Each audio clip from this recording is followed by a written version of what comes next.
All right, let's roll.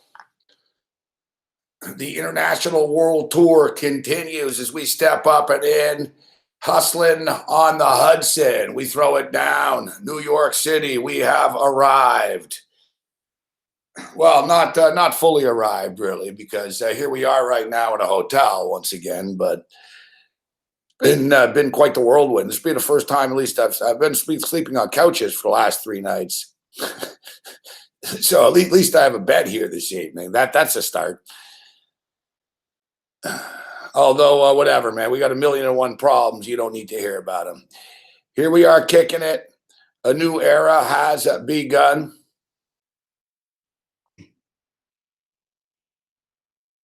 Yeah, that wasn't part of the deal, though, Brooks. Not we didn't know that was going to be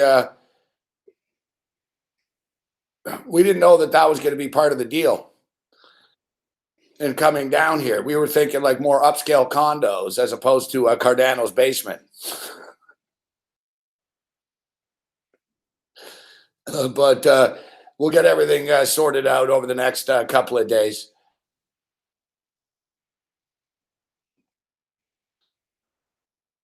Well, basically, these hotel rooms in New York City aren't cheap, right? So it went from, all right, no problem, first week or so, you'll be in a hotel to, all right, how about the first few days? And no, we are just kidding. We are just kidding.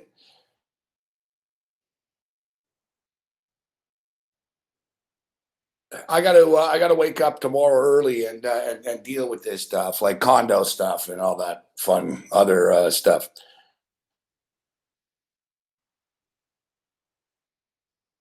So yeah, it's been quite the day. We've been in airports all week, all fucking month, man. We've been in airports all month. Been another long day here today.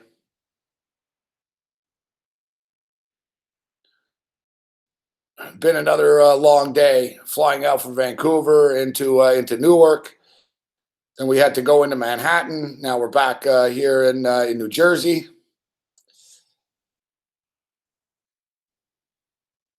The miles are adding up. Now we're a little bit out of the loop, but I was actually somewhat prepared because I knew my day would be chaotic today.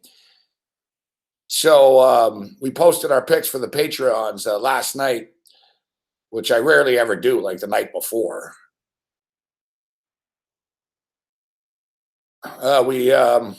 We posted the picks and we actually got our picks in as well. So we're riding it here. I've got I don't know what game. I had the Purdue game on here on TV. I stepped out for a minute and I don't know. Adnan Verk's talking about halftime. So it is here. It is halftime. Purdue and Northwestern 31-17. We're on the over of this football game now. I don't want to pull an Eric Cohen and mush this thing. Yet I'm going to say that the over is looking pretty good. Now, let's get you caught up to date right now with the scores. Minnesota is winning by 31 points. It's 41-10 with 11 minutes left in that game. UCF, I had my concerns, my doubts whether they could get to 71.5, 71. You guys know I love overs.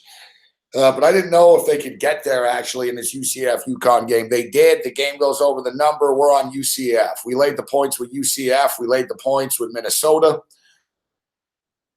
We took the points with Northwestern. We're on Northwestern, Purdue, over. And I've got Tulane +6. Tulane is now down 10-7 midway through the third quarter of play. Utah's up on WS. Weber State 24-10 Utah right now, early in the third quarter. UAB's beating up on Savannah State, but whatever, man. We could just take 11 of you guys in the chat right now, and you guys would beat Savannah State. I think Savannah State actually might be the worst fucking football team in the history of football. I don't know if you remember a couple of years ago, man. Like they got fucking murdered, man. Like they got seriously slaughtered. Like, you see beatings at this time of the year. Like UMass beat fucking Duquesne last week, 65-13. But like I'm talking worse. Like Savannah State, I think Oklahoma State beat them 70-0. And I remember it was like the next week, they went through like this meat grinder where they seriously lost by like 78 points and shit. And they played the Florida State Seminoles. And the Florida State Seminoles, like Savannah State, those were the biggest point spreads I ever remember. Like, honestly, I think Florida State were fucking minus 62-point favorites. Like, it's unheard of. Like, the biggest point spread I ever laid in my life, fucking, it was actually, I remember the day it was in Vegas. It was so long ago, man. I'm old, fuck.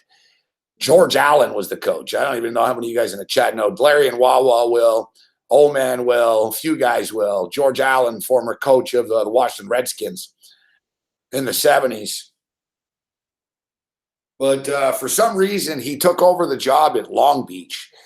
Long Beach barely even has a football team. It's a basketball school.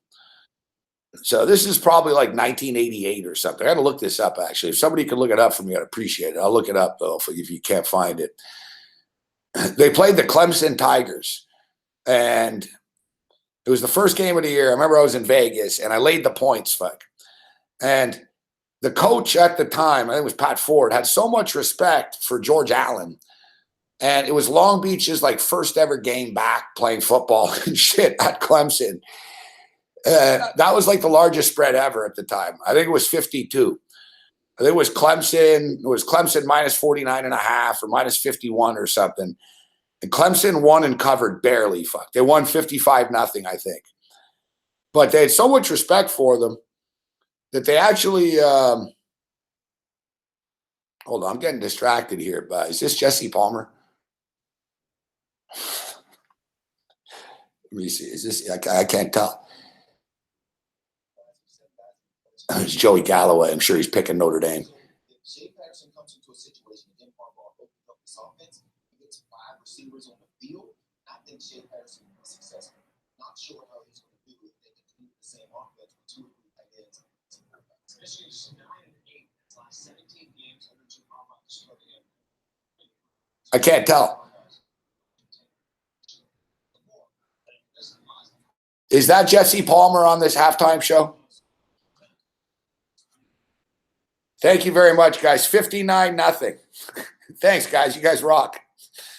So, yeah, my whole point with that game is, so get this, what was funny, guys. The coach of Clemson had so much fucking respect for George Allen. He showed them the playbook. Like, he told them, listen, this is what we're running in the first quarter, and then after, we're only going to run the ball. Like, Clemson literally ran the ball up the fucking middle like 50 fucking times in a row. And they still won 59-0, you guys. 59-0, thank you.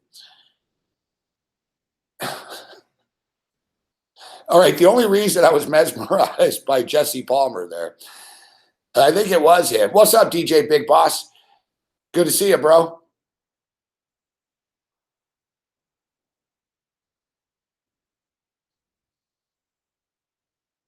Hey, good to see you. Yeah, we're kicking it here, watching the football.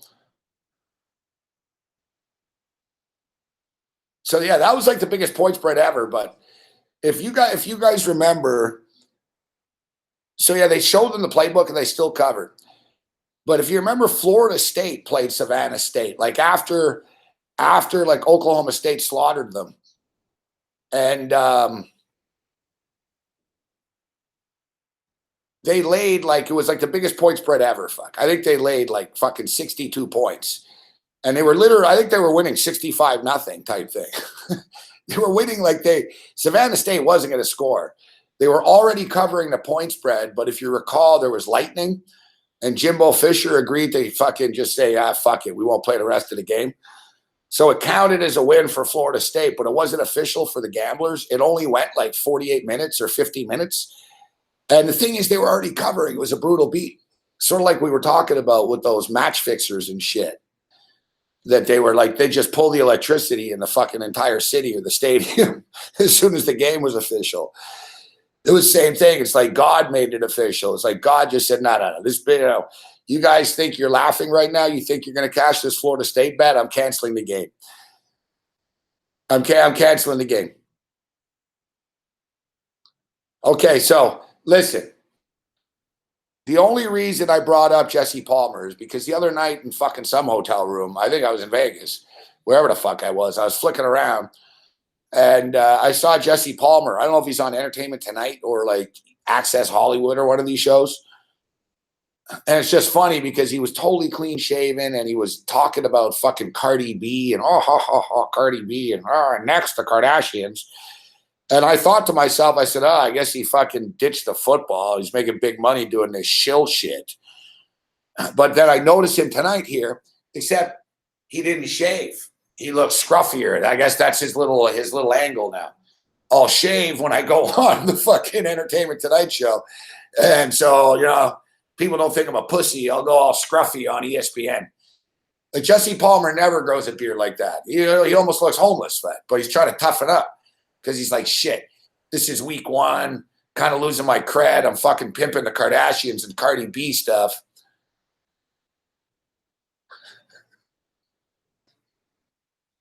Yeah, Daily Mail. Thank you, Big Will. Yeah, listen, I'm not hating on him. Good for him. Like, the guy's he's like a Ryan Seacrest. He's fucking, I'm not going to hate on Jesse Palmer because I know people that know him. Like Richard Garner knows him, and they say he's a really cool dude. Like Richard Garner went out with Jesse Palmer in Las Vegas. He said it was the best night of his life.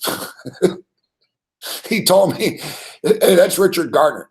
Richard Garner's like, I've seen some shit, Gabe. He goes, nothing like going out with Jesse Palmer. He's like, I'm not saying it's the best night of my life, but he goes, the best night in Vegas I've ever had. I guess like Jesse Palmer, was he on The Bachelor or something? Fuck. And Garner went out with him in Vegas.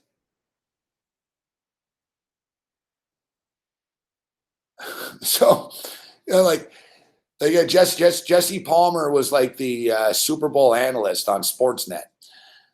And Richard Garner used to be like the producer. So they went to Vegas and they were doing something in Vegas for the Super Bowl with Jesse Palmer and shit all week. And basically Palmer just said, all right, let's go, guys. And Richard said, you go out with Jesse Palmer, you go into the VIP fucking lounge, and instantly there's like 30 chicks. He's like, not just 5 chicks. He's like 30 chicks. He's like, it's impossible not to get laid around Jesse Palmer.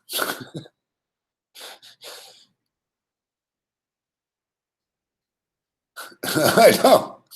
I have more of them than Garner, but Garner has some pretty good ones, Yeah, Garner has the good ones, without a doubt. Garner has like bigger celebrities than me. I've just got more degenerate shit. Garner's got Garner's got a million celebrity stories and shit, but yeah, Garner's like, he's like, man, he was on The Bachelor. He's like, we went out to these pool parties, these cabanas. It's funny too. You don't want to read Garner's book, Drew. It's going to be about fucking saving the rainforest and shit.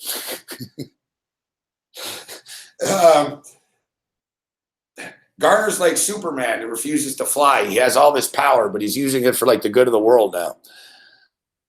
No, Garner's pimping legal weed. Fuck. Like Garner, I don't know. Garner's got a new hustle all the time. So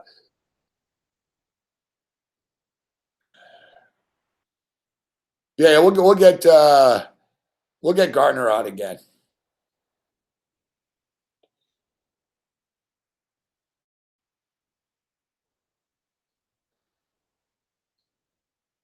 You know my boy Rich Clune. Rich Clune played in the National Hockey League a long time. Let me just get in on the second half here. What's the total? No bet 365 for me. Bookmaker. I'm going to go to my phone after. Actually, you know what? Now I'm in the state of New Jersey. I'm going to try to download the DraftKings gambling app right now. Maybe I should try to do this on the air. You can watch me get frustrated. You can watch me get frustrated. There's no way in hell I know how to do that. What happened? Fuck. I have way more money in my account than I thought. I must be winning. See, I'm winning so much I don't even know I'm winning. Fuck, I want to get in on this, and they're just kicking this off. Fuck, come on, second half. I'm going to go over the 27.5. Over 27.5. And it gets in. Yes, sir. Over 27.5. Purdue and Northwestern. I actually think Purdue -3 would be worth a look, but I don't want to fuck it up. I already have Northwestern. What do we got going on live in-game betting? Nice to see bookmakers rolling here. Actually, no, it's not. It's not.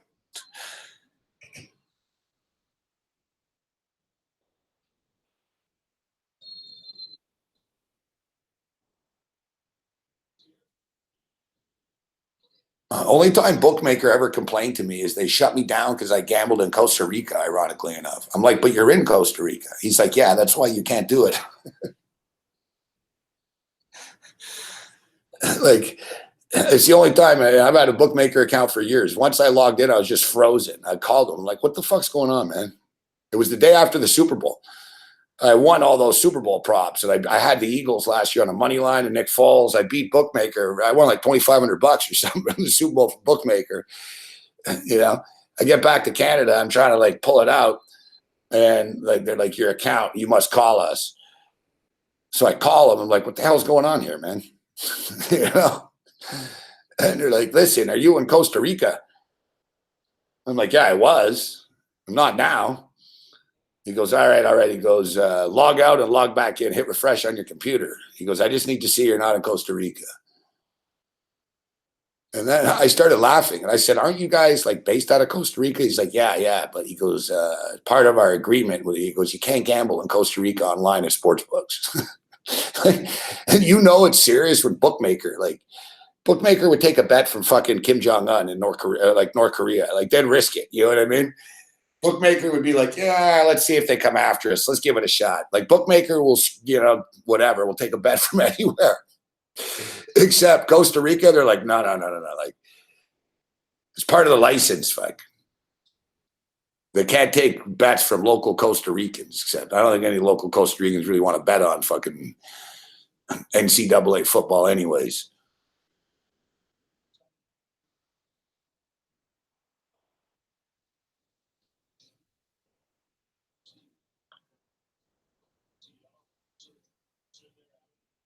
I don't care about the VPNs.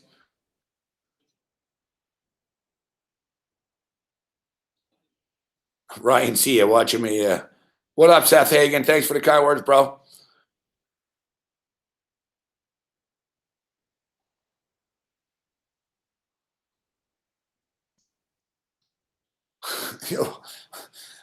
What's up, Ryan, bro? The DraftKings app is good. Yeah, I know. I'm gonna get it. It's just fuck. It costs me so much money to fucking roll, man.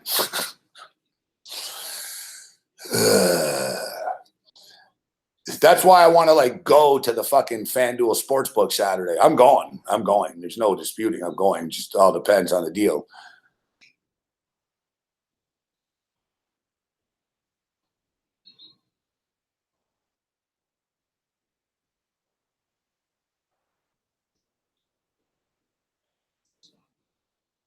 DraftKings doesn't have crazy juice, Vic Vinegar. We talked about this the other night with Ted Savransky, and even Ted Savransky, who hates everything.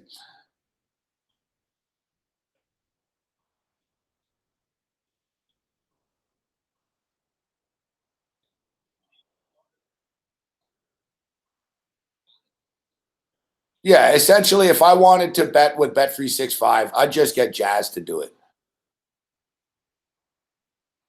Oh, come on, run.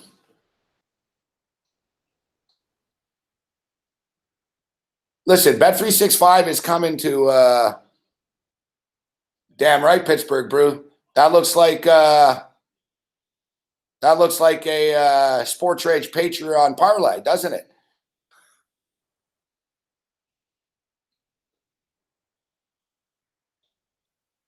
That looks like a Sports Rage parlay, Patreon parlay, Pittsburgh Brew.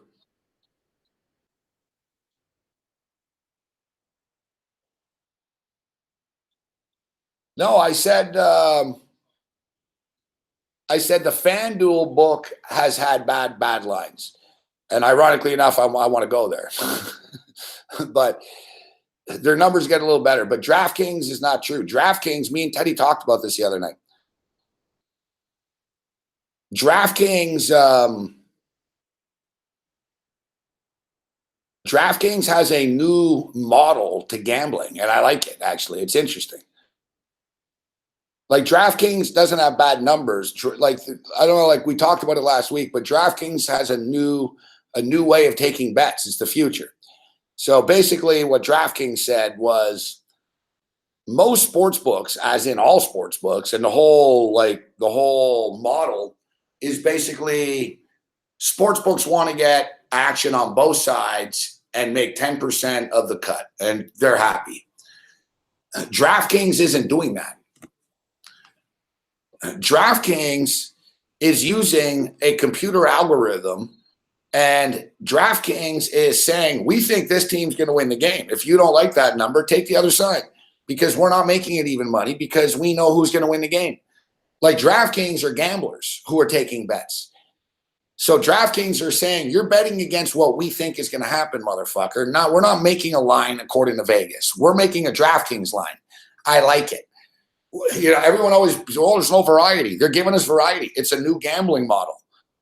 It's a new gambling model. And I like what the guy DraftKings said. He goes, if we know who's going to win a game, why would we make it even money? Right? And he's like, if you don't like it, take the other side and you're going to get better plus money. And he goes, you'll see with our model, you'll actually make more money if you're a good gambler.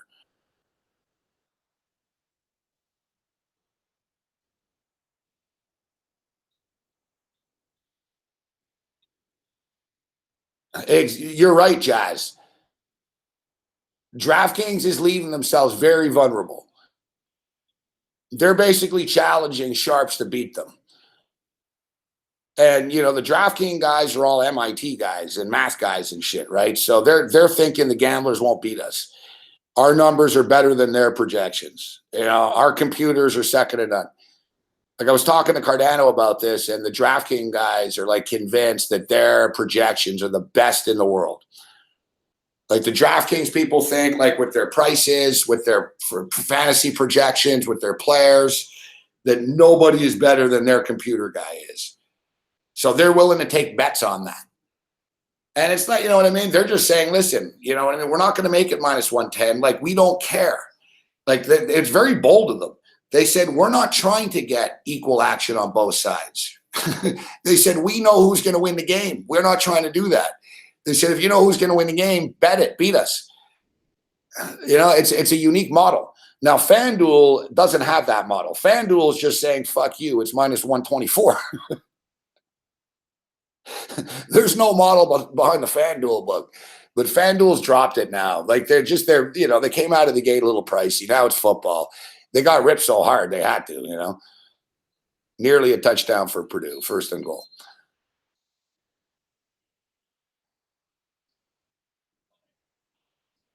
What's up, Sports by Scott? See, so do you guys understand? You guys sort of understand now, like, why DraftKings has different prices? Like, people look at DraftKings prices, they're like, what the fuck? It's not that different either. Like, you know, but for baseball, like, they think they're saying, we don't care. We're not trying to get 50-50. You know, we're fucking setting a number on our projections for the game.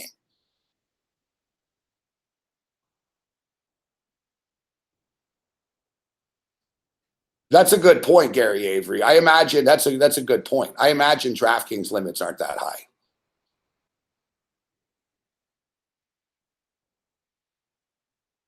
And quite frankly, I actually think that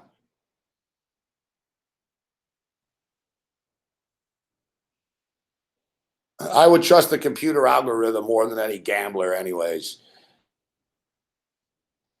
It's hard to beat computers, man. You're playing computers, guys. You're playing computers. And I was talking with Cardano about that yesterday. He's like, you know, Drew Dinkmeyer. I was talking about Dinkmeyer with him, and he's like, Dinkmeyer is an Ivy Leaguer, man. Like, the guy's like a math wizard and shit who could be a scientist, but he makes millions of dollars playing fucking DFS. He's like, you know, why would you even try to beat that guy?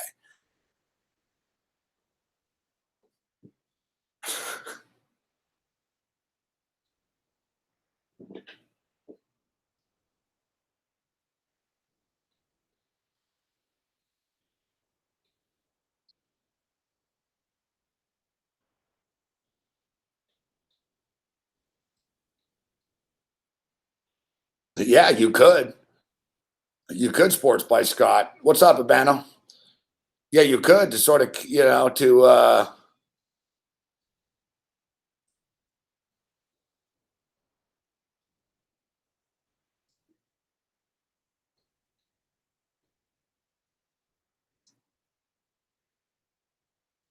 listen. I know someone that used to work for Bet365, and they told me that the Bet365 tennis guys are the best in the world.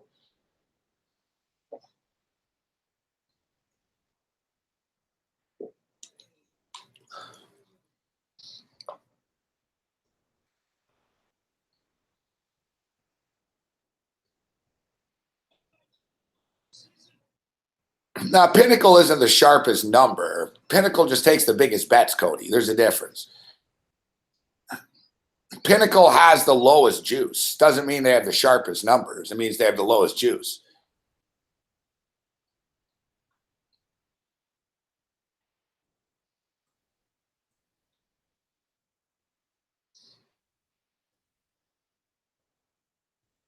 Like Pinnacle's business model is for to get big betters, right? Like Pinnacle takes fucking $100,000 bets and shit like that.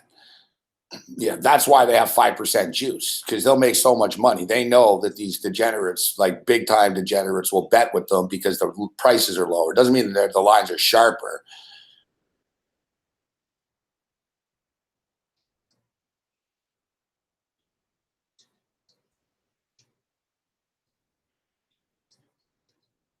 So yeah, I was gonna say, so like basically, so if you look at like Bet365's tennis lines and then you compare them to another sports book, like if you see like if Bet365 has somebody who's a minus 175 favorite in tennis, and then you see you can get them at minus 160 somewhere else or 158 somewhere else, take it. I know a dude that worked at Bet365, my boy Steven Rapp, inside the line, Steven Rapp. And Rapp was telling me, he goes, man, I don't even follow tennis, but he goes, basically, he goes, like everyone in the office knew. So basically, this is in the old days when there was actually Toronto office and shit, that they would just take the Bet365 tennis lines and they knew they were so accurate. He had accounts at a bunch of other places and he would just scout them and he would compare, right? He would just compare and he'd go, all right, Bet365 has it at 182, but I can get it at 171 over here. Click. Anywhere where he could get value fucking, by using the Bet365 tennis line as an example.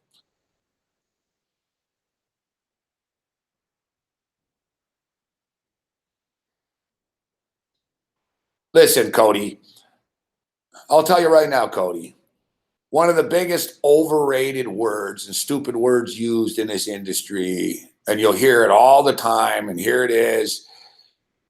We're not even into week one of the NFL. We're in college here, week one.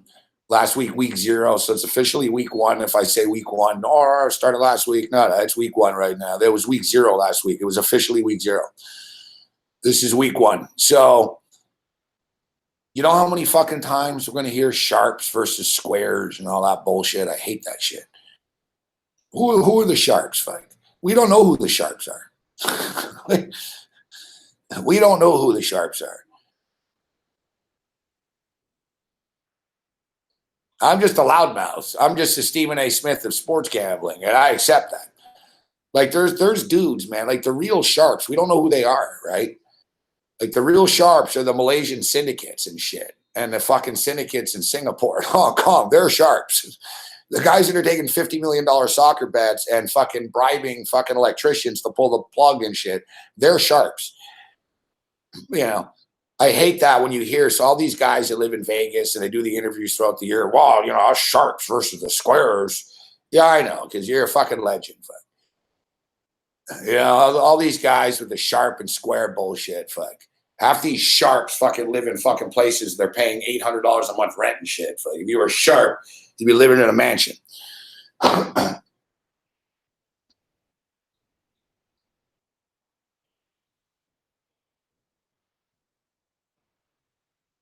Yeah, Billy Walters was a sharp. He's in jail. How's he doing?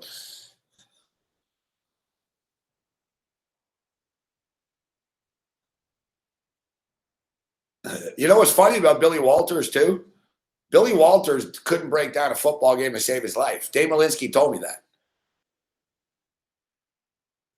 Malinsky told me that. He goes, people all think like Billy Walters like is the best football better ever in the history of football. He goes, he doesn't even cap games. Like it's fucking funny. He goes, he's a gambler. Like he doesn't. He goes, he bets what people tell him to bet. He bets what the numbers are. Like he knows the numbers.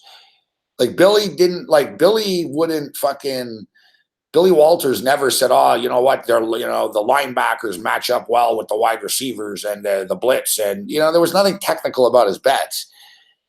He would just see the number and he would know it was a bad number. And Billy would like bait the fucking books. So like Billy would fucking bet. He would send the guys out and they would bet like fucking $8,000 only and shit. $6,000 that sprinkle around a couple of places, and just to make the number move, to make people think that he likes one side, and then he would come back on the other side heavy fuck after. There's a couple of fascinating. Listen, I was good friends with Dave Malinsky, and Dave worked for Billy, so Dave was the Mountain West guy. He had a guy for each conference.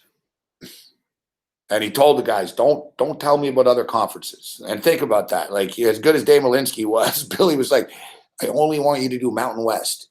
He goes, just Mountain West every week. Just give me the best Mountain West picks of the week. All right. And then Dave would give him the games, and then he'd say, then he was a magician with the number. He'd be like, listen, we're gonna hammer this game. We're gonna put like 200K on this game if we can get it at 7. He goes, but we got to get it to 7 first. So he would be willing to fucking throw 25,000 on the market or whatever to move the number to buy it back, and he'd buy his own number back. The dog racing guys do that.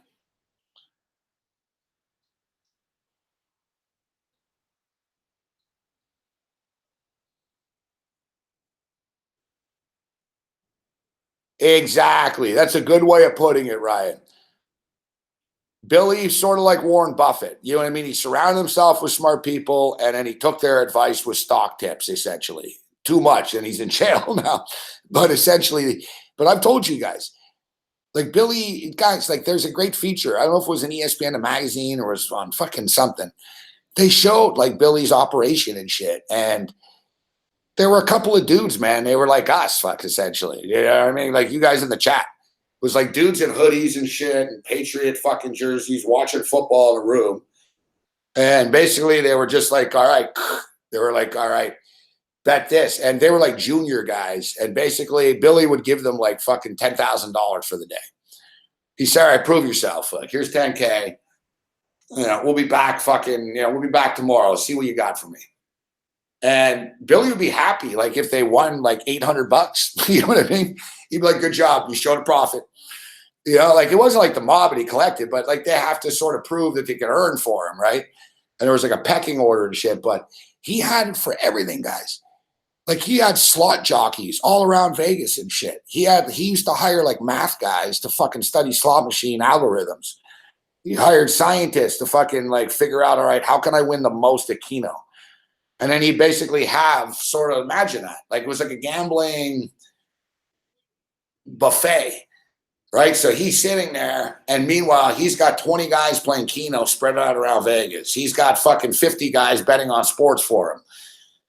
So like Dave told me, it was all about volume, volume, volume. It's funny too, because you always hear the so-called sharps, oh, they only bet 1 or 2 games. He's like, man, he goes, Billy would fucking have action on like 80 games on a Saturday, fuck. He goes, it was basically like action, action, profit, profit, profit, small profit, small profit, small profit. It's funny too, because we always look at the big picture. That's always been my issue. I've won and lost a lot of money gambling, and so many times it's like, man, a lot of people be happy. Hey, I just won $800 today.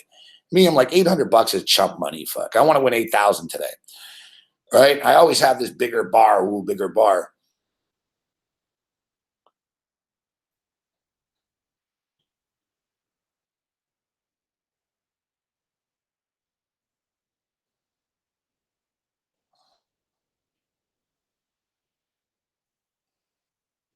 Yeah, of course he did. He was going to jail.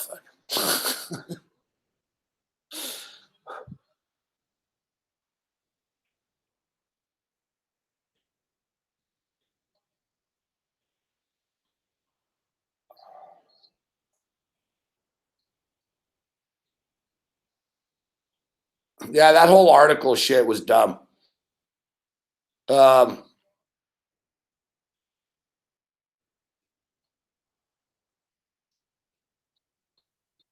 Phil Mickelson fucking got away with a lot of shit with that. Fuck.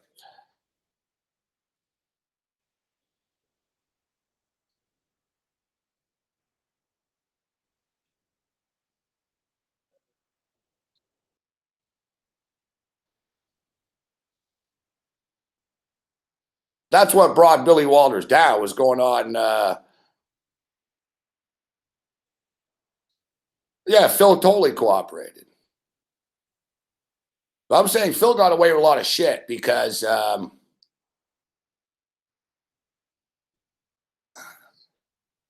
got away with a lot of shit. There's no way that Phil wasn't tipping off him about golf. That was Billy's whole thing, right? Billy didn't befriend Phil Mickelson for nothing. You know what I mean? Like Billy wanted an edge on everything.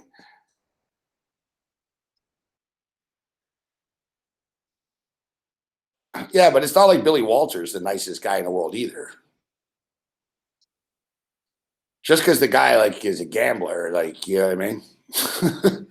like, like there's no honor. Like there's no honor among these people. You can't get to be that rich by being a nice guy. It's as simple as that. These guys will all turn on each other. That's why that's you know what I mean. That's who they are.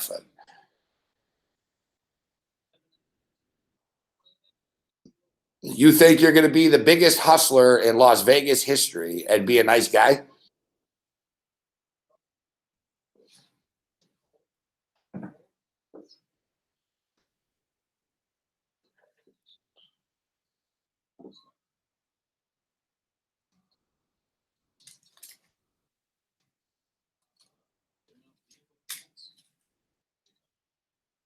You can be successful and be a nice guy, but you ain't going to be like a mega and be a nice guy.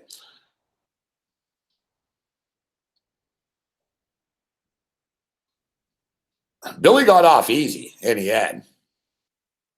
But as I was saying, yeah, see, he had guys everywhere. He had slot guys, Keno guys, blackjack guys, every conference, every NFL, you know what I mean? If he just would have stuck to that, he would have been all right. But he also had like stock guys. So he also had stock guys and every other type of fucking guy. And it's well known. Like I said, I lived in Vegas, so like Billy Walters owns he owned golf courses, strip mall, shopping centers, and like Nevada's a pretty crooked place, right? Like somebody told me they're like, yeah, man, like Billy Walters, some fucking politician gave him this land for like $10. Like somehow he purchased a lot of land from the city and they did it. Like they gave him some prime real estate. He fucking put a golf course there. Like he's just basically hustled them for fucking years and he could have got away with it. Except he went on 60 Minutes.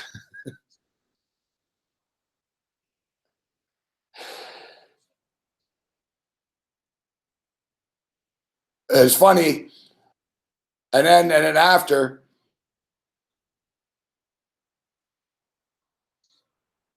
it's funny that after, and then Billy's all pissed off at everyone. He's like, I can't believe you guys did interviews. And he's like, I can't believe you guys did interviews. Like, dude, you went on fucking 60 Minutes, Billy. It's not like you, like for so many years, like Billy Walters was kind of like a shadowy behind the scenes, right? No one really knew who he was. They knew his name, but no one really knew much about him and shit. They just knew like this legendary name. And it's like, dude, you went on 60 Minutes. Like, you kind of like fucking put yourself out here.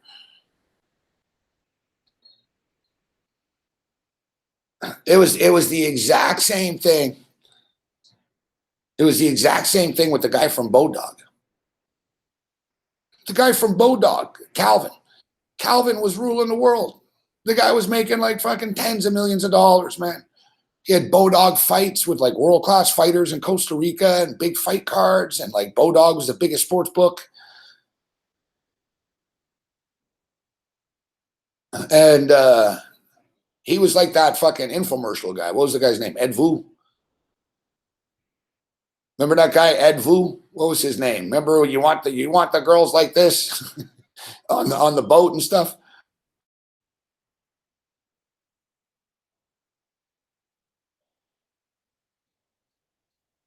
Yeah, same thing.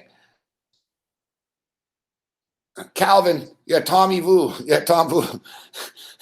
It was the same thing.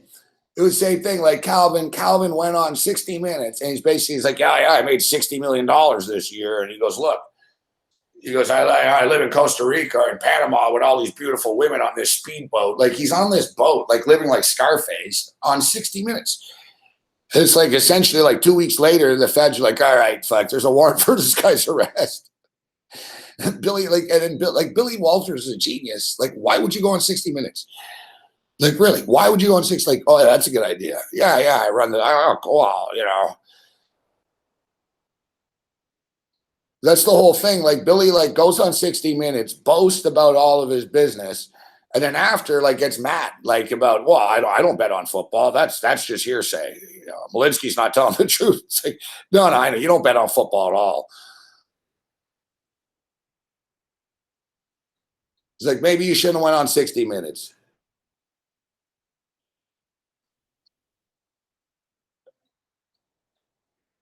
Yeah, it's like, of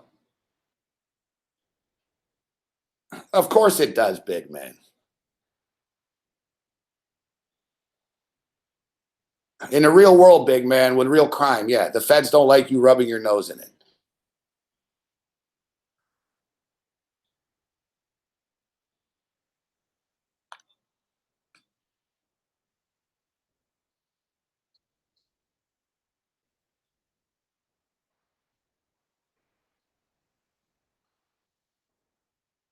Let me ask you something, big man. Why is the guy in Bodog? Why is the guy that run Bodog a fugitive? Because he took action from the United States, and every other sports book that takes action in the United States, they're not fugitives.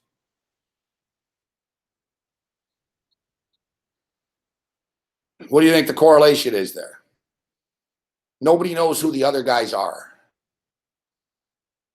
It's pretty simple, fuck. Successful fucking criminals don't go on television. Like, it's pretty simple format. It's sort of like successful handicappers. They're not the ones selling picks, and they're not the ones, oh, I'm the greatest, I'm this. Fuck, if you were the greatest, you wouldn't be fucking hawking shit. You'd be private. You know what I mean? It's like,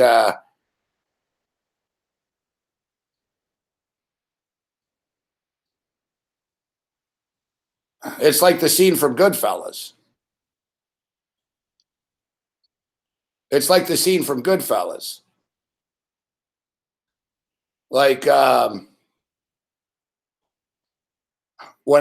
after they rob the fucking plane, everybody's showing up in fur coats and pink Cadillacs. And Robert De Niro's like, what are you, a fucking idiot? He's like, really, you guys are walking in here. I told you, don't buy anything flashy.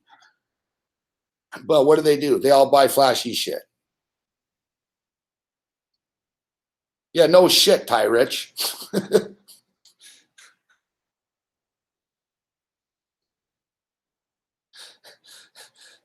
Yeah, no shit. Dude, El Chapo basically blamed Sean Penn for getting him busted. El Chapo, exactly. Like, I told the story before. I told a story before about how we had escort ads on our radio show years ago. I was on this radio station and they started with escort shit. And I was like, you guys are running escort ads? I'm like, you guys are nuts, fuck. I was like, all right, if you're going to run escort ads, I'm going to run escort ads. So I turned my show was like a sleaze pit. Fuck. I had like hooker ads and massage parlors. All right. Seriously, I had like an escort companion place. And I did the ad was so funny. Want to go to a game with a hot girl. Basically, it was so stupid. Like companions. So it was basically like an escort service. And the massage parlor one was good. I was like, are you stressed out after another bad beat? Release your tension. Don't let the Canadians or Expos loss upset you anymore. Go to Christina's massage parlor. I read the ad myself. I told the boss, I was like, well, listen, if we're going to get sleazy, fuck, I might as well make money. So let's go. So we had escort ads and massage parlor ads. And so I get a call one day, fuck, from the escort company. All right. They're like, listen, fuck, we got to pull our ads. And I'm like, why, you're not getting business? He goes, oh, no, we got a lot of business. But he goes, the cops called us. The cops called us and said, what are you guys, stupid idiots? Fuck.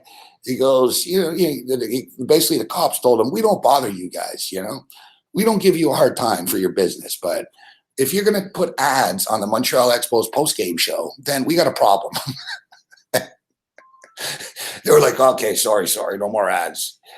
And I told my boss at the radio station, I said, just for the record, I want to let you know that fucking gangsters and mobsters have more scruples than this radio station does. He's like, what do you mean they pulled the ads? I'm like, they pulled the ads. The fucking cops told them that fucking, they can't run ads for this on the radio. I said, just like we should have never have done this. But, hey, the money, right, Wayne? Wayne Buse. I was like, the money, hey, Wayne?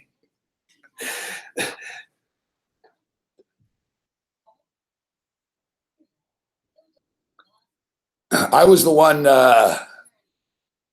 that told Wayne Buse too. I'm like, oh yeah, that'll just be great. Fuck, when one of our listeners gets a sexual disease. Fuck.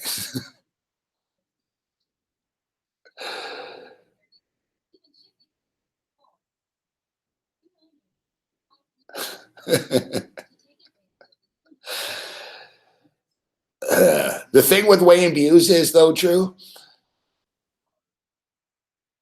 we both won. We both won. like, like Wayne Buse thought I was a psychotic, like nut job, but he always thought I'd be successful. And I thought Wayne Buse is a fucking asshole, but I thought he was a good salesman. And the best was, though, Wayne Buse fucking telling me all the time, fuck, you got to stop ripping the Canadians. We're trying to get the rights to the Canadians. And I remember standing in Wayne Buse's office and I told him, I said, you'll never get the fucking Canadians. Never, ever, ever, ever, ever, ever, ever, ever. Right? I said, you're fucking delusional. I said, the Canadians will never come to this fucking station. They'll never leave CJAD. You're fucking nuts, Wayne. Give it up, fuck. I said, you're better off just ripping them all the time and becoming the opposition. You'll make more money. Lo and behold, fucking like 2 years after I leave, big announcement, they got the Canadians. Fuck. I was like, I can't believe it. Fuck. I was like, wow. Like the guy's dream came true. Fuck. I actually like sent them an email. Fuck. I was mad enough. I did it. I fucking swear to God. It was probably like 5 years later, actually. Whatever it was, I was actually mad enough. I sent him an email. I said, congratulations, you got fuck the Canadians. and then,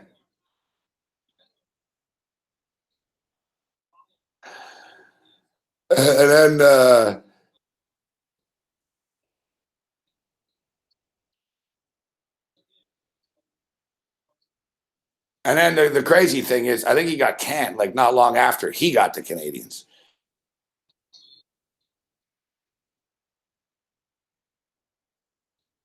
All right, so 31-24 right now. The game's already gone over the number, but our second half bet's not looking great.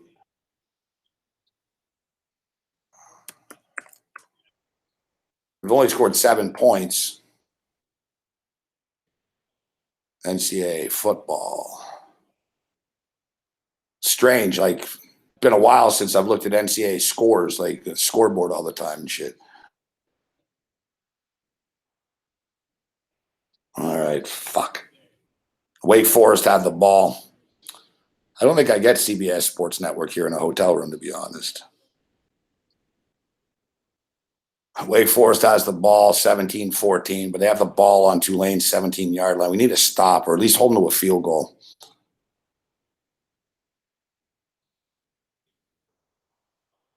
So far, so good, though. We gave you UConn, UCF game. I told you to lay the points with UCF. We cash it. We told you to lay the points with Minnesota. We cash it. We told you to take the over with Minnesota and Purdue. We cash it.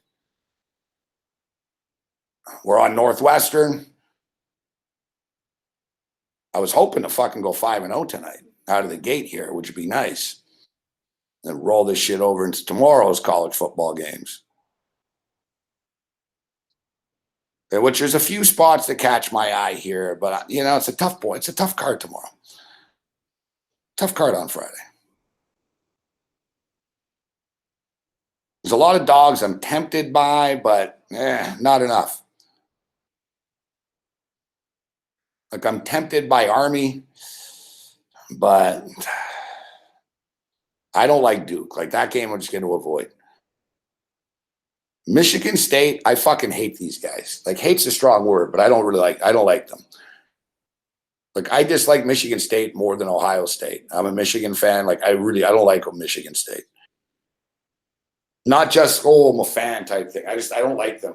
Like, I don't like their school. I don't like their teams. I don't like anything about them. They're sleazy. They really are, as we see, with that fucking sleaze shit. And, they always have fucking gangster fucking thugs fucking doing shit. They're always covering shit up there.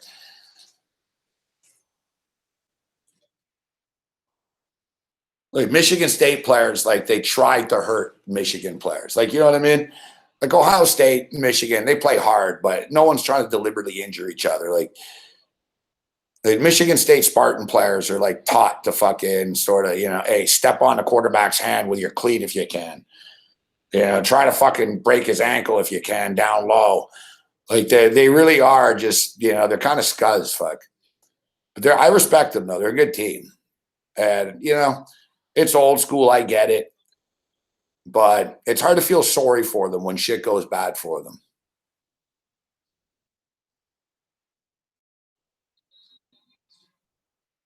But they're laying 23.5 to Utah State.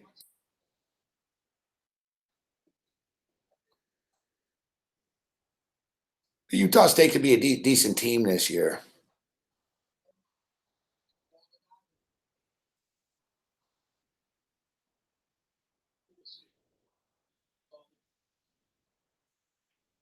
San Diego State and Stanford.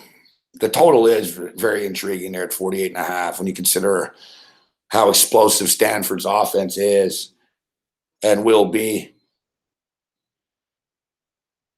Like I said, I'm somewhat intrigued by Western Kentucky. Fuck, but do I really want to bet money on Western Kentucky at Wisconsin?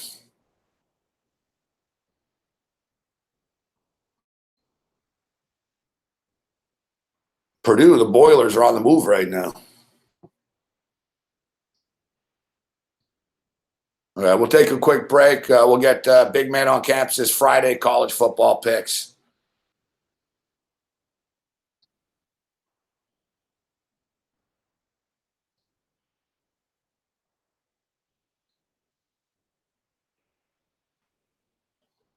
Hyman Ross, take it easy. That's his alma mater.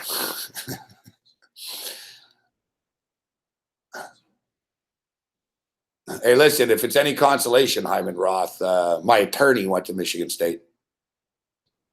So did my cousin, who I don't get along with. I get along better with my attorney than my cousin, Carl Miles.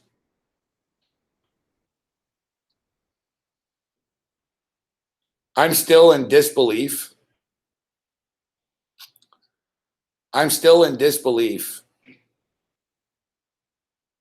That my lawyer was on Judge Judy. And not only was he on Judge Judy, but he was on Judge Judy of being accused of being high on cocaine. Like you can't write this. Like, and it's funny when I saw it, I was like, wow.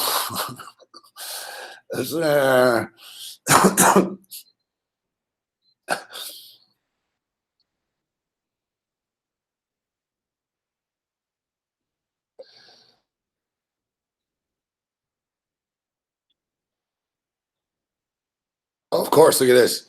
NCAA clears MSU on sexual assault issues. Why wouldn't you? Treatment of allegations against athletes who was examined. So let me ask you something. So what? It's only Larry Nassar. So the NCAA says Michigan State didn't do anything wrong at all. No, no. They only covered like the NCAA. You guys are sick. Like the NCAA is like the Catholic Church. Like they don't care about kids. They just don't. The institutions are too big to fail. Remember last year, all that college basketball stuff about the FBI investigation and shit? I just read an update about that. I was wondering. I asked Cam on the radio about that. I said, remember that? Whatever happened to that? So I read an update about it, ironically enough, just the other day because college basketball was back.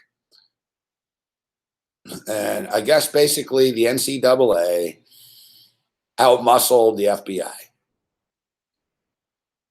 Like insiders to the FBI said, we can't fucking waste any more time with this. We're done. They said, listen, we fucking brought it to everyone. They don't want to run with it. And the exact quote was, fucking, they're too big to fail. You can't fuck with college sports. You can't. Too big. Too big. Like really, like Michigan State, no accountability at all. Nothing. NCAA finds Michigan State, did nothing wrong. Urban Meyer, nothing wrong. Now Zach Smith's on Twitter ripping everybody and shit. They're all scuzzbags.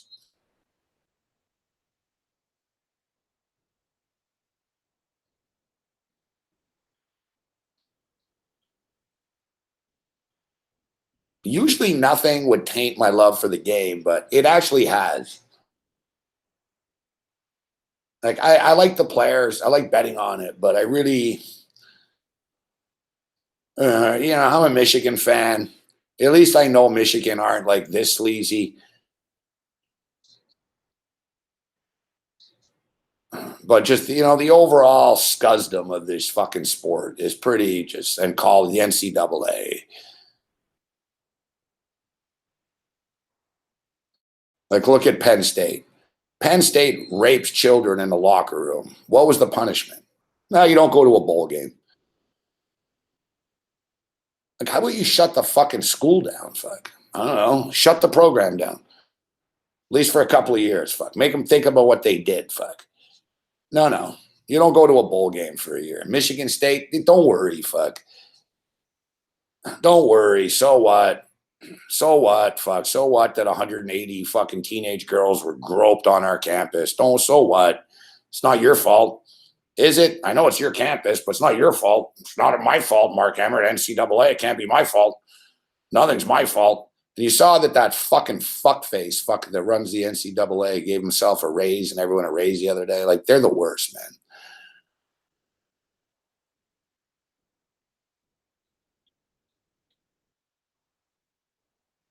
man. Yeah. SMU somehow got the death penalty because of a Corvette. Fuck.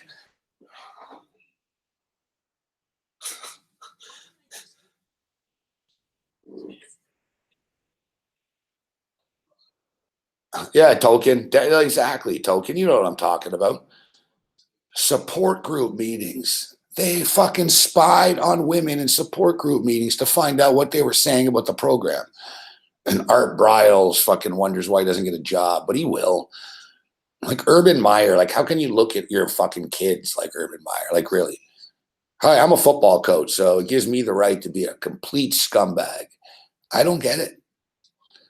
And like to me, I've lost all respect for these guys. Like I'll never look at Urban Meyer the same.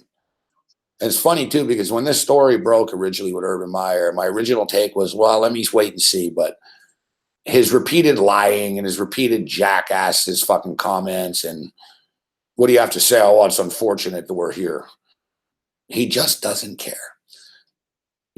When somebody shows you who they are, believe them, fuck. And, he didn't care about Aaron Hernandez killing people. He didn't care about 41 arrests in Florida. He doesn't give a shit. He doesn't care as long as he wins football games. Remember his first press conference? reset, pause, concentrate. You get some coach talk of he's like a robot. And it's like, well, I coach football, so I'm allowed to be like this. It's like, well, I don't know, I guess because these fuck sticks on ESPN will allow you to be like this, but I don't respect you.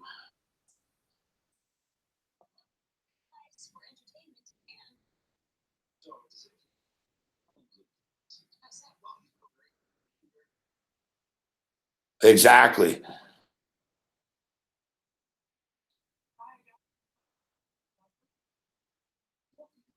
Yeah, but Dog Willie, it doesn't matter who's as bad.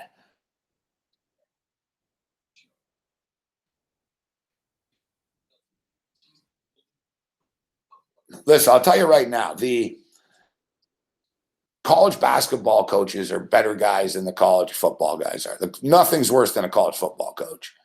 Like they're terrible people. Like they just are.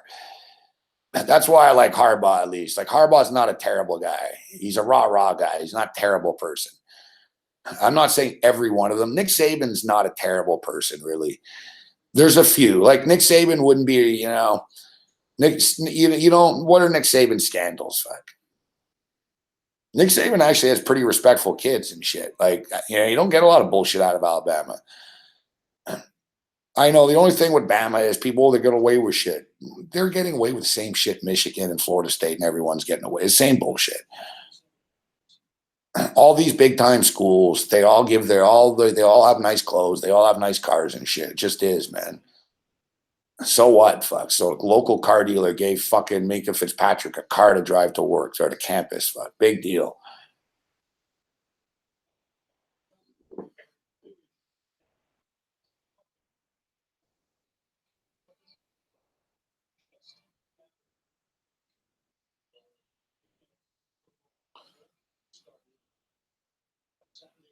All right, we're gonna take a quick break. Man, it's insane.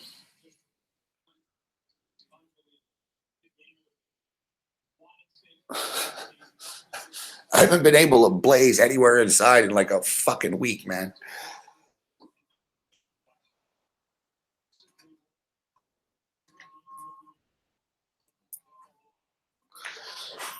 I'm sort of getting used to it, but it's annoying.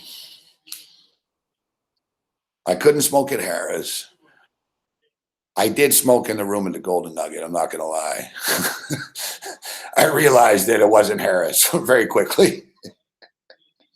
And my window opened at the Golden Nugget. And my window opened. This place is too nice. Fuck, I can't. Like, these fucking hotel rooms, man. And I couldn't smoke at Kent's. I couldn't smoke at my brother's. Yeah, it never ends. Fuck. It's 31-27. What is this, a fucking field goal fest? Fuck.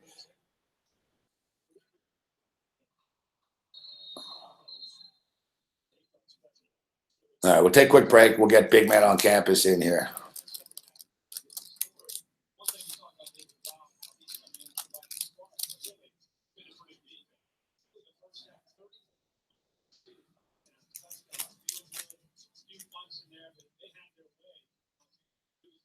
I got to start getting more vape pens.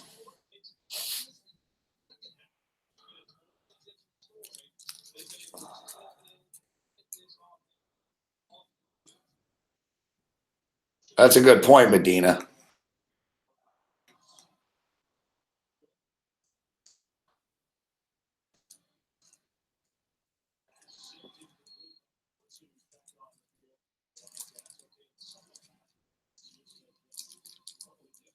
Yeah, Juju joints. They're good shit, Juju joints. I miss those, Spencer S.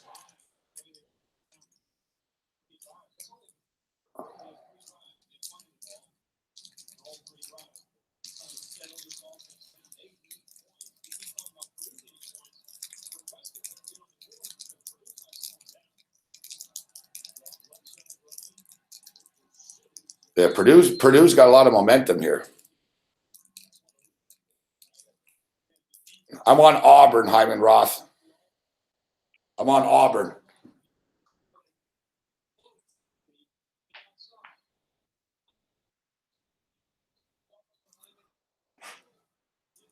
Listen, I get it. I'm aware. I know that the Washington Huskies have 17 starters back, but ultimately, I can't take a Pac-12 team versus an SEC team.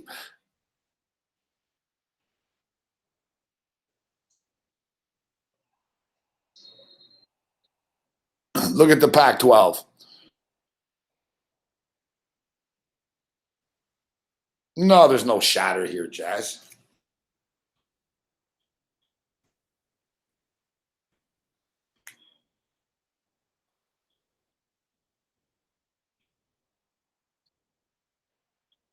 They're actually opening up a marijuana museum.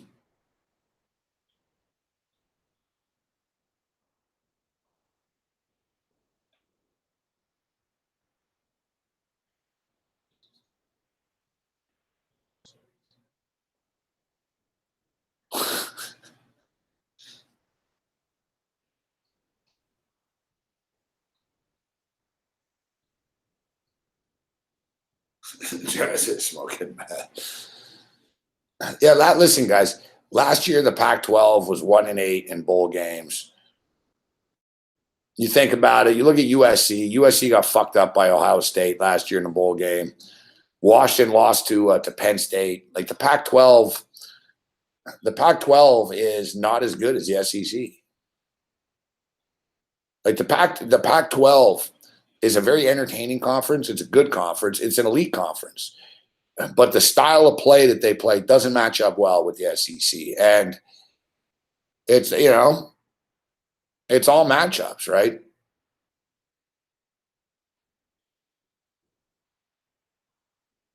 It's funny too, is look, I was in the airport and I bought this actually.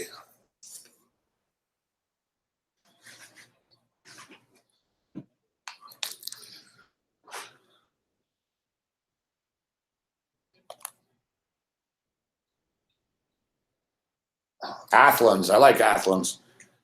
So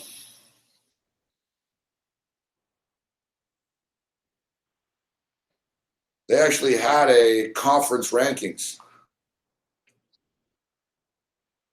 I thought it was interesting.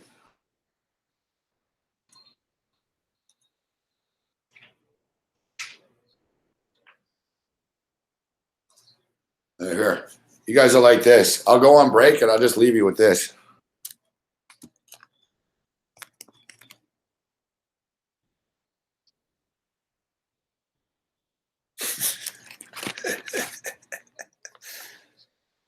That's the break. Yeah, where's the rankings?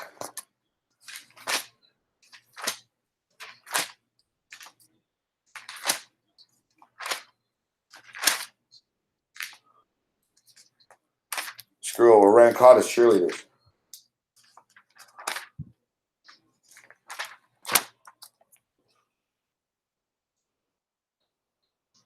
Contents. I can't read. It's too dark. There's not enough light in this place.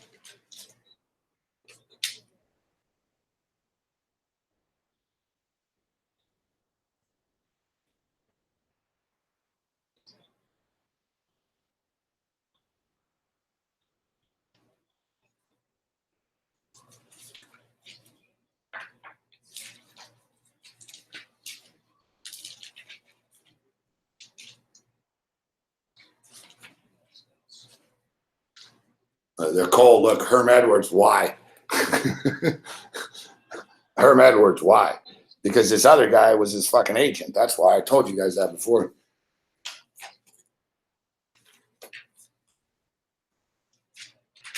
Puzzling coaching hires. Right, give me one. It's worth fighting here. 5-year war. They're saying they think Georgia's like about to catch Alabama for real. Fuck off. Fuck me.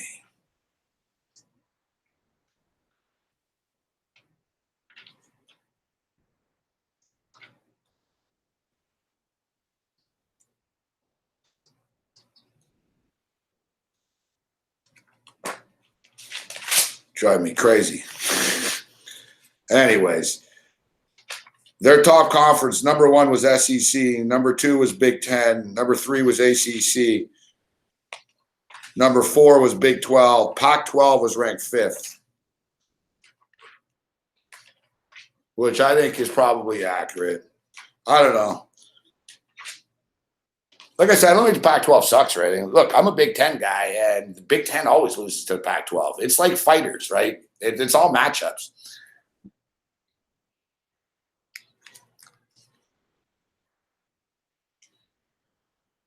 All right, we'll take a quick break. Big Man will join us on the other side.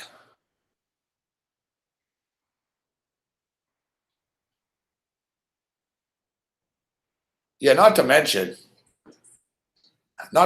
where's the game? It's in Atlanta. Fuck.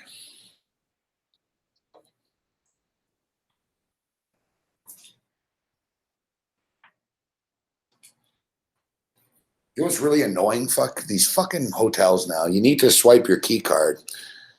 You need to swipe your key card in the elevator, but they never work in the elevator. They work to get in my room. I might get locked out for a minute here, but I'll be back. I'll be quick.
What's up, William?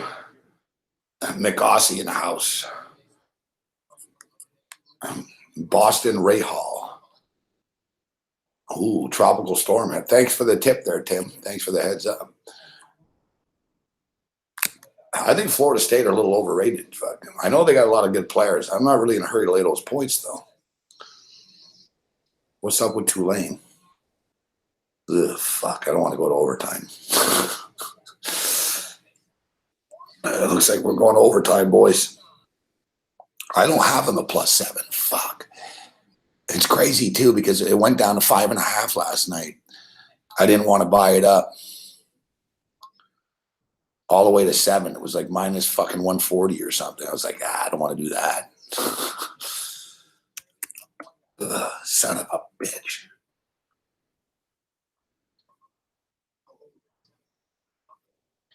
All right.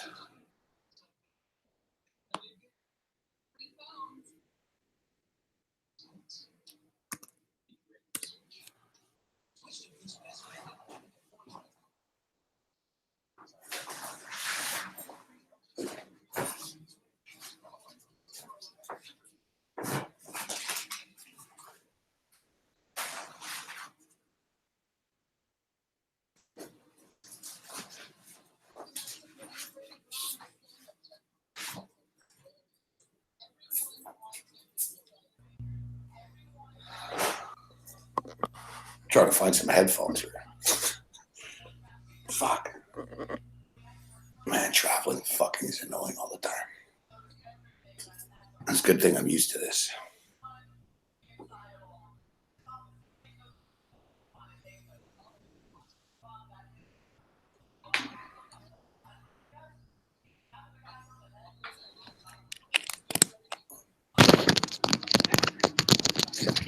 I never wear headphones. Hey, big man. Hey, Gabe. I'm not used to wearing headphones. I like to guess loud, but I'm in a hotel room and fuck, there's someone next to me. Fucking, I see they got the sleep sign up too. Can't wait. This isn't Vegas either, you know. Well, good. I was hoping to go on a rant anyway. This isn't Vegas. Fuck, I'm not that loud though at all. Can't bitch for me fucking talking.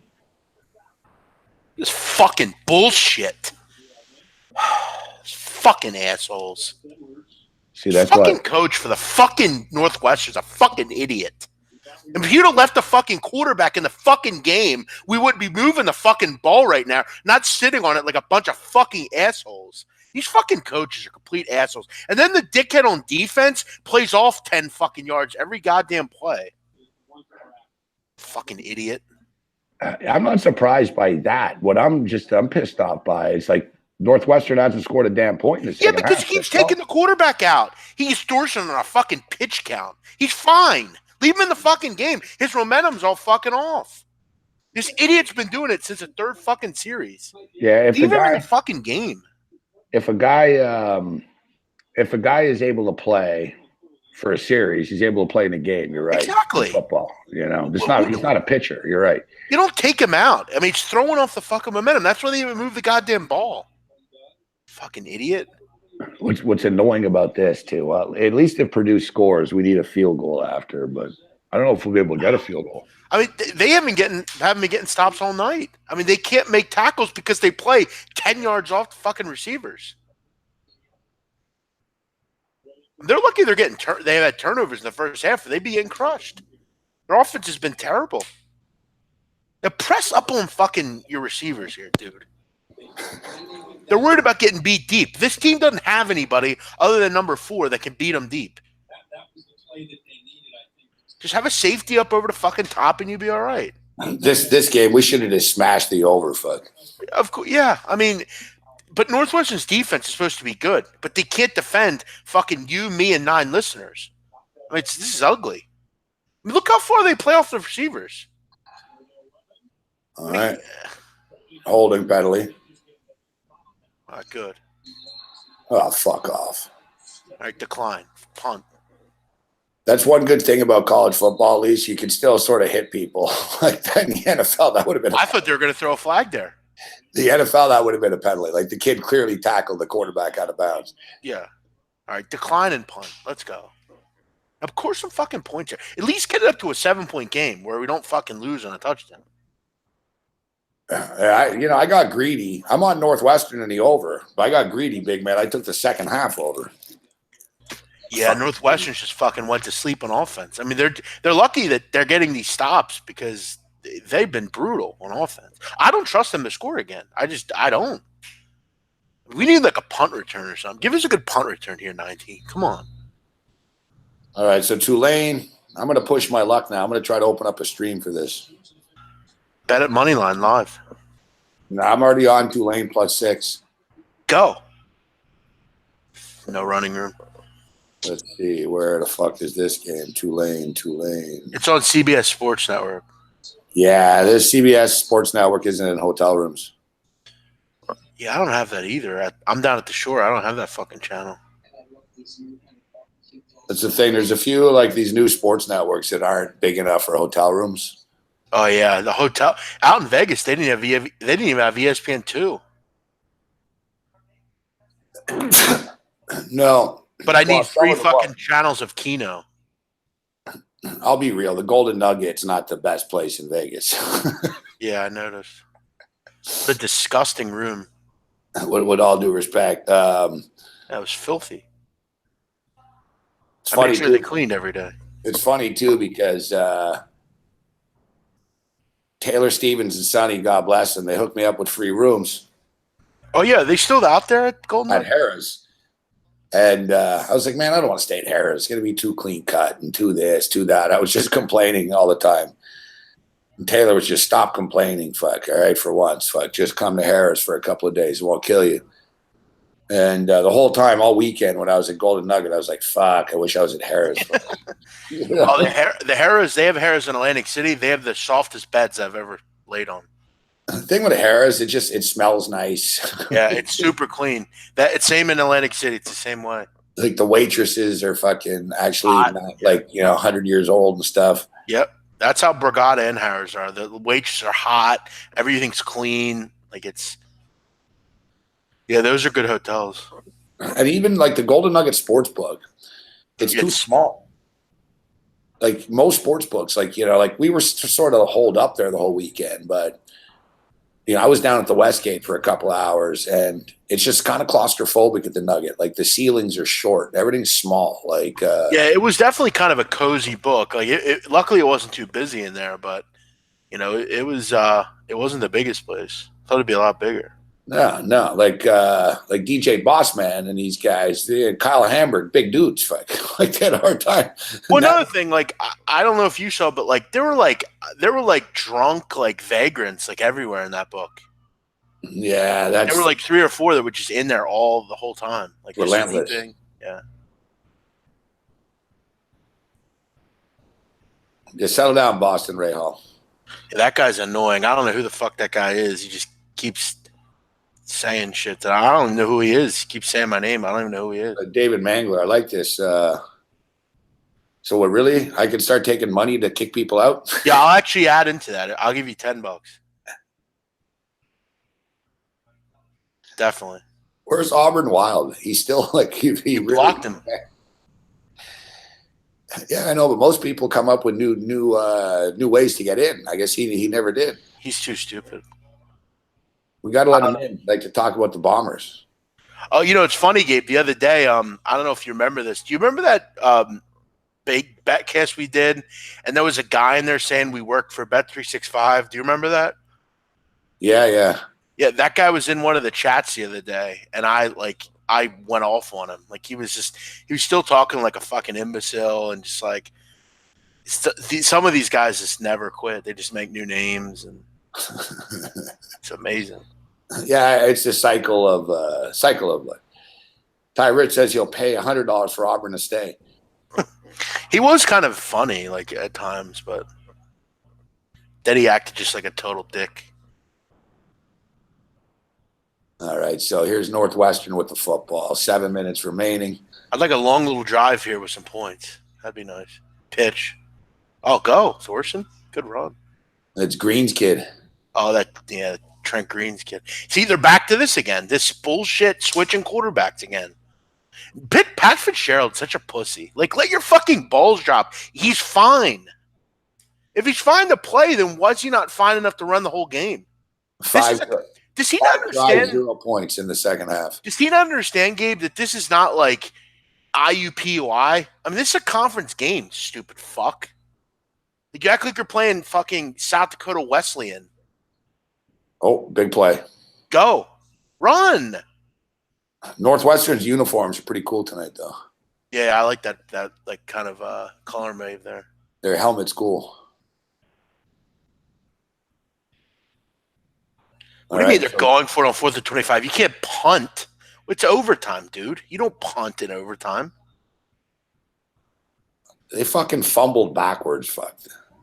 Holy shit. They fumbled like 3 times on the play. Fucking college kids, man. What the fuck? This is interception. Oh, my God. Fumble.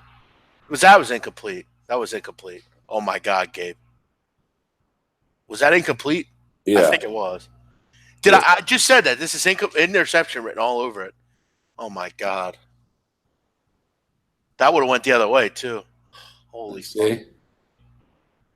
Fuck. Yeah, that's incomplete. Looks like a catch to me. No, don't say that. I'm just saying. I'm not saying. I think it was bobbled. I don't think he fully had possession.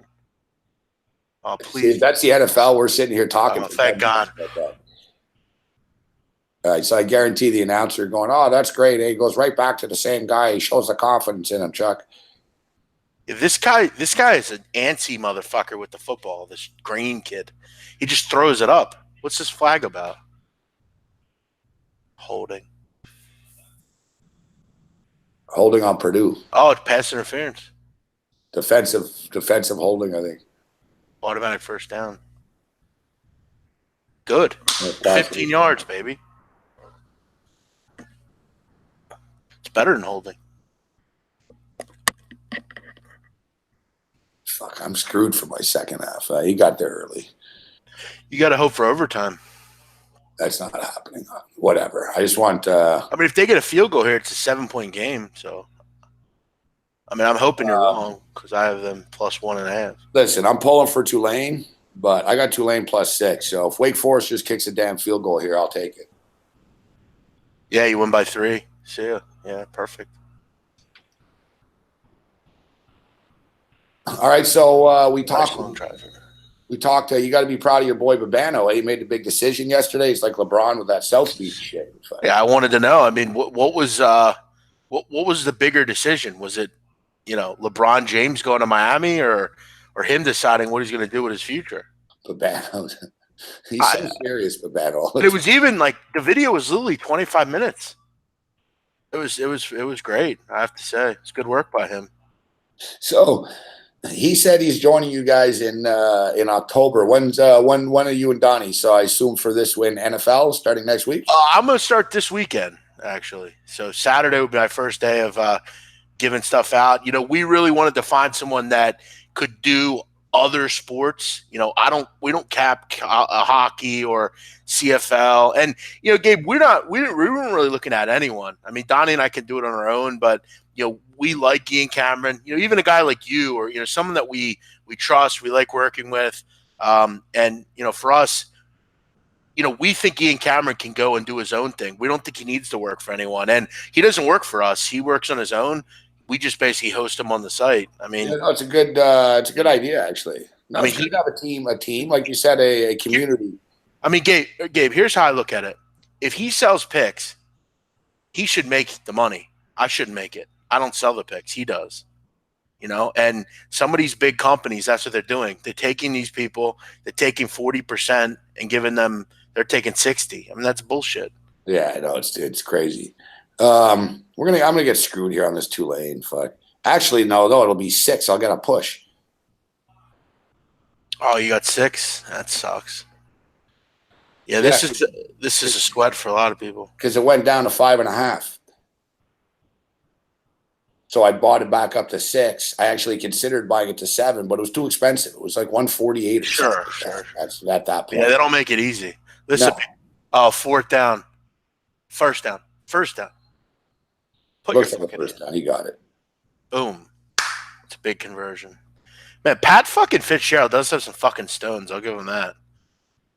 Oh, he's a great coach, dude. Like, you look at this team, they've won, I think it's 8 games or more in like 4 straight years or something. I just think he's playing with fire with this quarterback stuff. He has no NFL like caliber talent. I mean, this Thorson kid, they talk about him being NFL caliber. I don't know.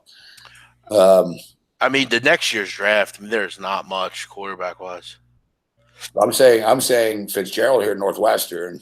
Yeah, he's a college coach. You know what I mean? He gets the most out of these guys. Northwestern's a good school. These kids actually care about class and shit. Take a guess how long he's been there. I couldn't believe this. I'm going to say it's funny because I look at him and he looks old now, and I remember when he looked young before. So I would say 10 years. Since 2006. 12 years. Yeah. I mean, he's one of the longest tenured coaches in the country. I mean, I couldn't believe that when I heard that. I mean, he still looks like a kid. Get to the corner. They're good there. I didn't see what the flag was. Probably holding. Yeah, he went there in 2006. It's amazing. Long time. You know what's crazy? When he took the job, it wasn't long after he stopped playing, to be honest. Like, he was a linebacker there at Northwestern. Yeah. Right, first and goal here for Wake Forest. I hope they hold. And the kid gets in. No. Yeah, one. Did he or didn't he? Fuck. Yeah, so they're not going to kick the extra point. That's that.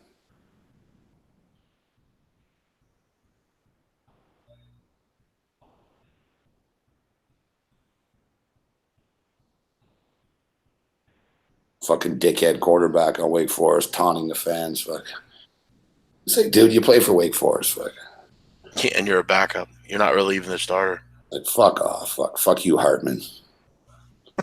Freshman. Played well. I mean, for a freshman, it's not bad the way he's played, but Tulane has no, like, you can't lose that game. You got to find a way to win that game. I mean, they were fucking. I'll tell you what, Tulane was a trendy pick to the over, big man, on the season win total, right? Mm-hmm. And they're terrible on defense. They need to win fucking 6 games. Like, losing this game now puts you behind the 8 ball. Fuck, suddenly if you have this. No, you're right. No, you're totally right. That's a tough one. I mean, this is a game where you're at home. You're playing against a team that has the starting quarterback suspended. I mean, this is a game. You're right. I mean, you have to find a way to win, especially like if you're Willie Fritz. Like, what's your excuse here? I mean, again, like you look at your next 3-4 games. You'll beat Nicholls State, but at UAB is a pretty good team. You lose to Ohio State. You lose to Memphis. Then you got to go to Cincinnati. I mean, at USF, at Houston, they're not going to win 6 games. Not going to happen. I think, though, that my boy Pittsburgh Brew should have just hit the parlay. I think he bought it up to 7, and even if he didn't. I'm not sure. I forget what he had. He took my 5 plays, and he parlayed them all.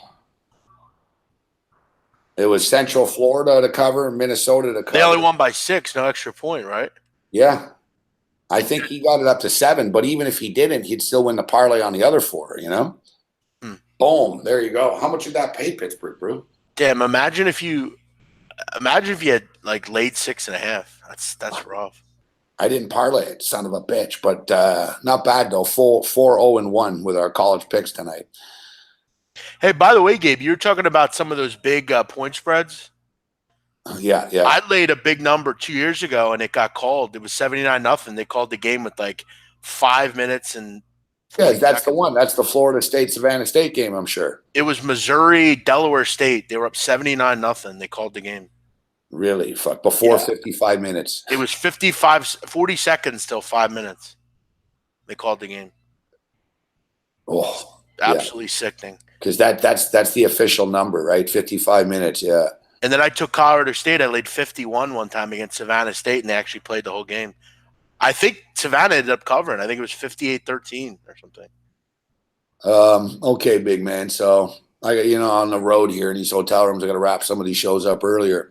Yeah, sure.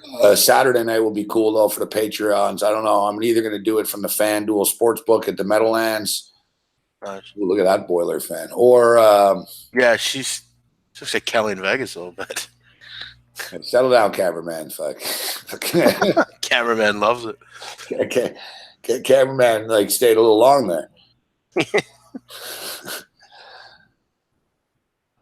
We did a nice long drive here with some points. I'm not sure, Alex. I don't want to promise anything right now, but our TV shows from 10 to 1.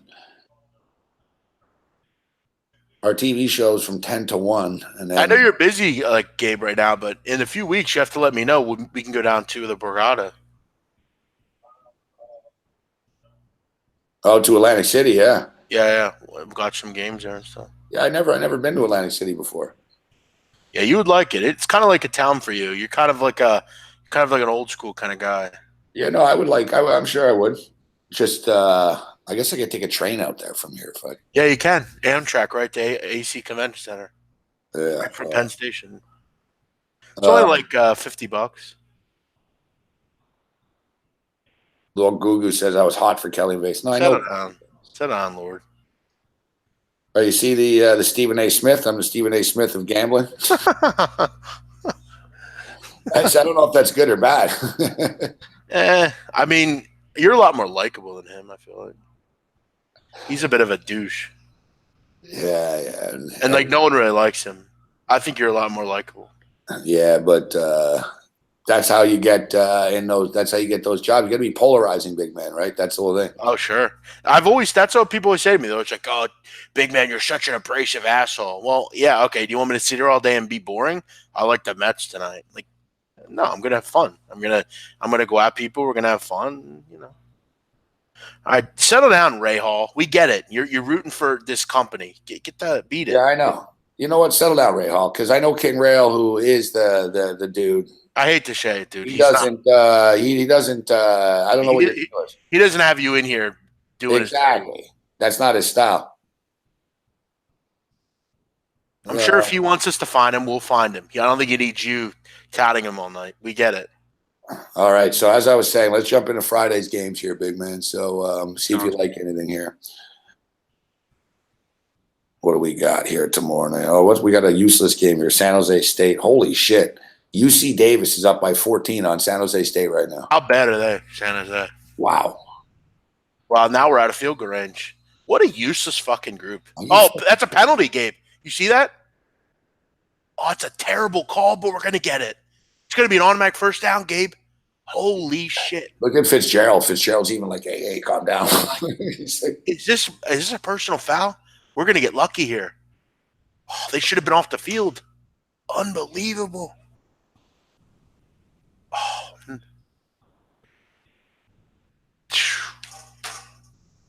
Yeah. Oh, God, what a huge call. What a huge fucking call. Wow. Let's see. They'd have been out of field goal range. Let's see. Yeah, he rips them out. Watch. A penalty. I mean, they're going to call that. I mean, to me, it's not that big a deal, but they're going to call that. He's trying to rip the ball. I mean, he slams him down. I mean, I want to see it in full speed, yeah. That's a stupid decision. Jeez, there's no need for that. I mean, that's just it was excessive. Yeah, that's just excessive. They're always going to call that. Like the buddy was already going down, like you said. Yeah, that guy's probably on the. Well, he's going to be out. You know what's funny though? Both these schools are like smart schools, right? You always hear that. Oh, they're both smart. Well, that was a pretty dumb thing you just did. Yeah, that's game over now. I think it's how much time left? 2 minutes. Yeah, Purdue out of timeouts. And here's a dumb thing. Northwestern has to take a timeout.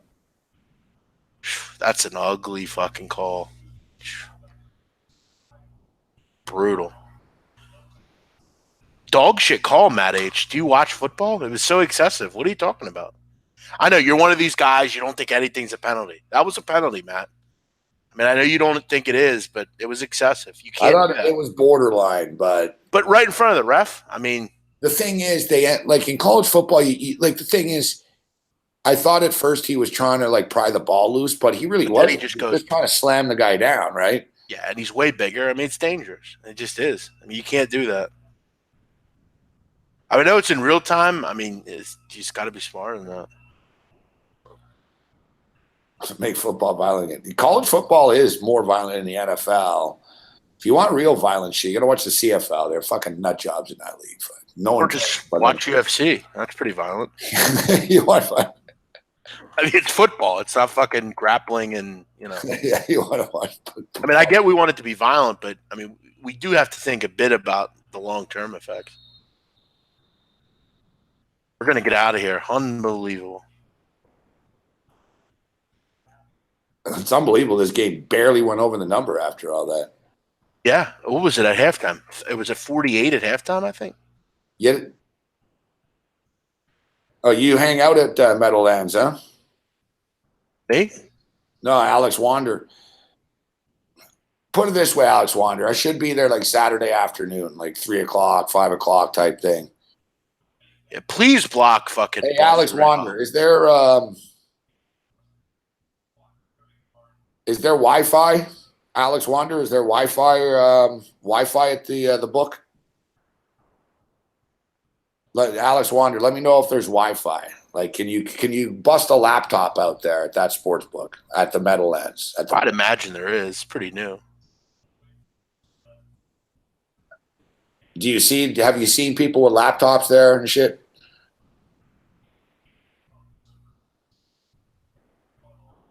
Settle down, Lord Google. Move on. Fuck, we get it. Like, it's like you guys, what? I sit next to a chick once, and you got to talk about her for a week. Like, really? It's like the one girl in the business. It's like, dude, chill the fuck out. She's a girl. Like, she's like, move on. Lord Gugu just must have had his first beer or something. Fucking idiot. Oh, that's what I thought. There is Wi-Fi, but never seen a laptop. Listen, the money game is not a scam, but this Ray Hall guy thinks trying to make them look bad or something. So we're gonna put this Ray Hall guy in timeout. I met King Ray. He's a good guy. He's not. I still wonder the validity of actually the company, though. I mean, I know King Rail. He's a nice guy, but like the rest of the group is the problem that I have. Like he's cool, but some of the others I don't know about. Like this guy's just annoying. I mean, this guy King Rail wouldn't come in here and do this. Of course you're drinking, Lord Gugu. Okay, anyways. I mean, you're definitely on your 8th or 9th drink by now. All right, so Friday's games, big man, before we get out of here. We got Syracuse. Yeah, we don't have to go Western. over everyone, Gabe. I'll just go over that one. I like that one, actually. Do you like Syracuse or Western Michigan? I think the game goes over a number. I mean, I don't see any defense played in this game. I mean, Western Michigan can't move the ball. They have a pretty good offense, pretty good quarterback. They lost a lot on defense last year. Darius Phillips was one of their big defenders. He's gone. I think both these teams move up and down the field. Syracuse, we know, goes pretty high scoring. Last year, they weren't great offensively, but I think you look at kind of the out of conference, they gave up a ton of points. Both these teams had issues on defense. I think this is kind of a shootout, maybe, basically a better version of what we just saw here. High scoring. I think the game goes over. I think this is a good number to go over. It's interesting. Dino Babers, of course, was a longtime MAC coach, Bowling Green, pretty successful there. Yeah. Back-to-back 4-win seasons only at Syracuse, but you got Eric Dungy back at quarterback. You're right. And Syracuse's defense, man, teams average like 5.8 yards of fucking rush against these guys. Yeah, I mean, size. So Western Michigan, they lost their quarterback. There should be points, though. Like, it's 65 and a half. It's a lot of fucking points, though. And Syracuse is going to go fast. I mean, that's just what they do. This looks like 35-31 to me, something like that. I mean, it'll just get over the number, but I think it's around like that kind of score, 38-35, 35-31, something like that. I was intrigued by tomorrow. I'm looking at these underdogs, like Army and Duke. Yeah. Like, I'm thinking, fuck, Army could run the ball and kill the clock, but then also if they fall behind, they're not going to be able to catch up because they can't pass the ball. Army have lost a lot of players. I want to take Army, but I'm going to pass, And Lisi, I did a video with him today, and he was discussing how Duke has been very good against the number against Army. I mean, and he's right. I mean, Army's in a bad way right now, Gabe. I mean, Bradshaw's an important player for them. He's gone now. I know a lot of people think they could just plug someone in, but that's going to be difficult to do. I think defensively they've lost some leaders, but I'm not running to the window to bet on Duke either. For me, this is a total pass. I don't really want to lay 2 touchdowns with Duke. I mean, it's a good spot for them. They're at home. It's in front of their home fans, and it's a Friday night. But I don't know. Army has a good knack for just kind of hanging in games. I mean, I think this is like 24-14 or something. Maybe the under worth a look, but that number's come down. It's crazy. Army fucking has beaten Navy back-to-back years for like the first time in like fucking ever type thing. Yeah. Winning bowl games and shit, but they should take a step back this year. It's an ugly game. Yeah, I mean, say what you want about Monken. I mean, his brother's a bit of an airhead, but I mean, he's a good coach, Jeff Monken. Monken keeps it simple, runs the ball. Yeah, sure. They only threw fucking 20 passes. I think the dog to keep a lookout for is the Aztecs. I don't see 14 points difference between these two teams. I actually think San Diego State, Gabe, is a top 3 group of 5 team. I think they're a really good football team. I think they have a real good run game as always. I think defensively they're very good. I just don't know that I see 2 touchdowns different here. Stanford will struggle on defense this year. They don't have a legitimate pass rusher. They have nothing in the secondary that you can really kind of grab onto. Last year they had that pass rusher. They don't have it. But they'll just plug a new one in here, big man. They just reload this. You're right. But this San Diego State team is pretty good. I mean, they 2 years ago that people were saying, "Oh, they lost Saul Thomas, and now they lost Harrison Phillip." Right? It's like, yeah, that's what they do. I mean, they just they do a great job recruiting. It's tough too because it's a tough school to get into. But I hear what you're saying. I'm not in a hurry to lay 14. I like the over in that game. Do you? There's going to be points, and it's a bit low too. I mean, you don't got to lay a ton. 48.5 not bad at all. This next game, fuck, Wisconsin's got a couple of suspensions now. The thing is, Wisconsin in this spot have beaten the shit out of people before. It did last year, yeah. Yeah, 49, 59-10 and those type of scores. State last year, yeah. So I'm looking at this game. I wanted to take Western Kentucky plus the points. I'm starting to think, though, 53. You have a total at 36.5. Wisconsin's going to get 45. Wisconsin might get fucking 53 on their own here, actually. So, instead of taking Western Kentucky, I'm just going to hope the Western Kentucky can score 10, 17 points, and this game will get over the number. I'm going to go over 53 in this game. Yeah, I think the over is a good play. I think this is like a 48-13 type of game, something like that. I think you're on the money here. I don't think West Kentucky has any answers for that run game. I think Taylor's going to score like 4 touchdowns and run for like 250, and exactly. Western Kentucky should be able to score 10 to 14 points. Yeah, I mean that's all you need. I mean, if they can score 13, this game will go over because Wisconsin will put up 45, 50 probably. Yeah, I like that play actually. Fuck, I screwed up my perfect night tonight with the second half over, but we went 4-0-1 tonight, so it's a good way to get started. That's good work. Great job. And then a 4-1-1 because we lost the second half fucking greed bet, but whatever. I think the one concern here would be is just Wisconsin just puts up a fucking goose egg and Western Kentucky can't move the ball at all. I mean, they don't have a ton in that offense, but I think they have just enough to move the ball. They have a decent running back. You just got to hope they kind of throw the ball late in garbage time. I think they will. All right, and we've got Colorado State and Colorado neutral game, Denver. Colorado have actually beaten them 3 straight years. It's the one game that McIntyre can win every year right now. Colorado State looked real bad last week, but is it an overreaction? I'm not in a hurry to lay the points in this game either, folks. It's an ugly card tomorrow night. Yeah, I mean, I look at like kind of what I'm going to get out of Colorado, and I know what I'm going to get out of Colorado. I'm going to get a pretty good offensive performance. They have a running back, Trevon McMillan. He's very good. I'm not a big Steven Montez fan, though. That's kind of the problem. Montez is brittle. He gets injured constantly. I don't think either defense has the ability to take a step forward. I mean, Jim Leavitt left to go to Oregon. They don't have much of a defense there anymore. We saw what Colorado State. We saw Hawaii fucking go up and down on these guys too. But you have a total here that's high. I'm going to monitor this one. I'm going to see if Colorado gets under a touchdown, I'll probably take them. They're at home. I think they have obviously a bigger, better outlook. They have a better offense. Colorado State can't stop anyone. The game is at the Denver. It's in where the Broncos play. Let's go. I think it's something. A game we didn't hit here: Utah State and Michigan State.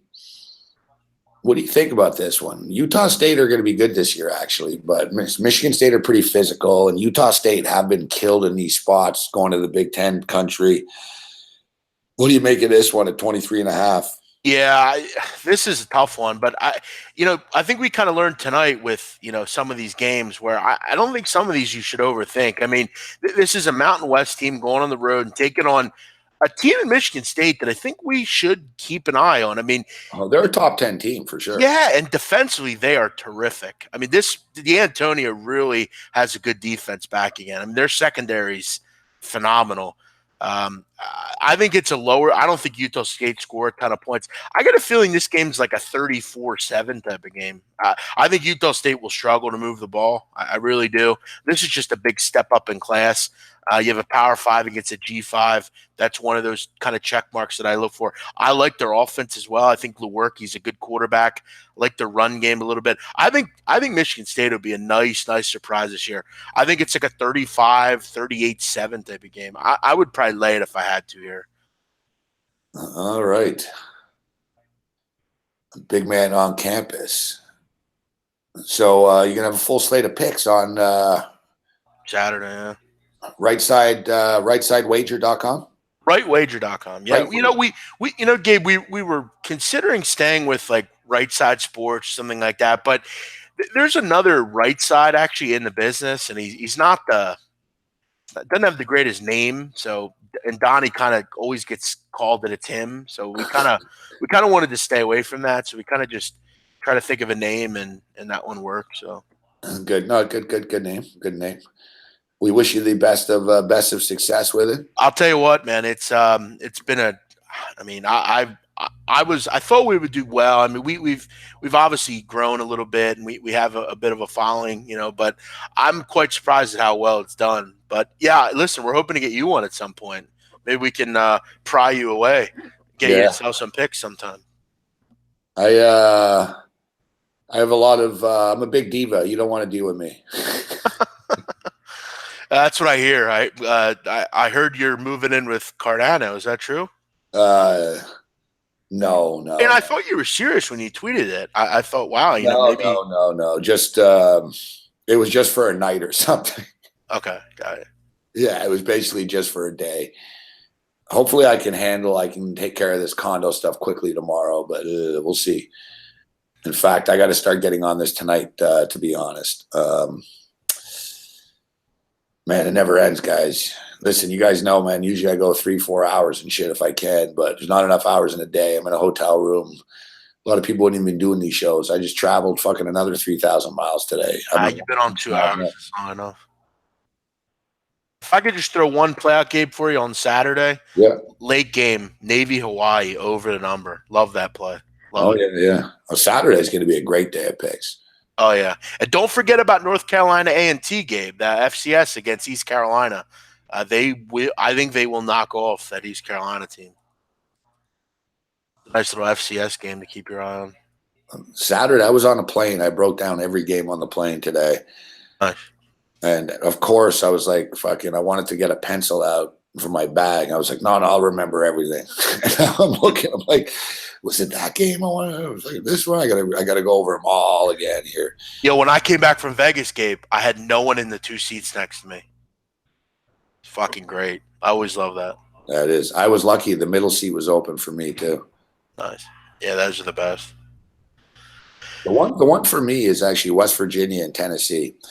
Everybody out there is talking like West Virginia this, West Virginia that. Yeah. And Can't stop anybody. yeah, and like, oh, they're gonna kill Tennessee. It's like, really? You want to lay fucking 9.5 points against? Let me tell you something. I was listening to Sirius the other day, and they had this guy on from Tennessee. That game's a trap, fuck. He's like one of their beat writers, and he was talking about how all these players are transferring out of Tennessee, and he said, you know why they're transferring out of Tennessee? Because they have some really good fucking players in this team, and they know they're not going to get any fucking play. They got some really good defensive linemen. I agree with you. I think West Virginia is a bit of a farce. They're on defense, they're not great. This could be one of those shootouts, 8-point game, something like that. I don't hate the play. Yeah, hard. I'm just saying, be careful, guys. I'll have a full slate of picks for you tomorrow night. We'll be kicking it tomorrow night here on the Friday Night Freak Show, and I'll be doing the radio show live from the radio station tomorrow. Actually, not the first time we've done it, but Red Heat and Rage Radio live from Studio 34 tomorrow. Hey, big man, we'll speak to you tomorrow night. We'll break down some Saturday games. Sounds good, Gabe. See you then. There's that big man on campus with us.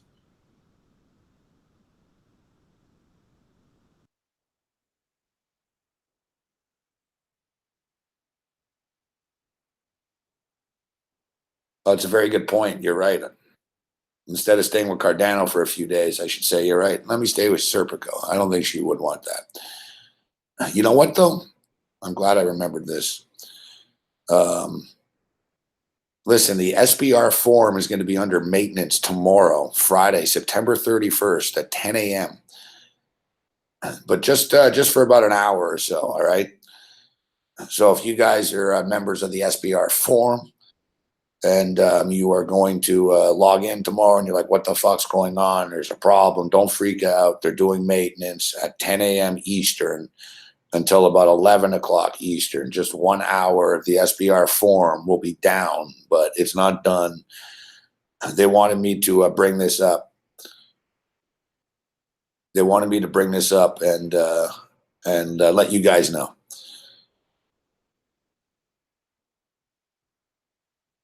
The exact wording is, hi, Gabe. The forum people asked me if you could mention during your show tonight that the forum will be under maintenance tomorrow at 10 a.m. just for about an hour. Please mention so the users know if they show up. All right, so we've done it.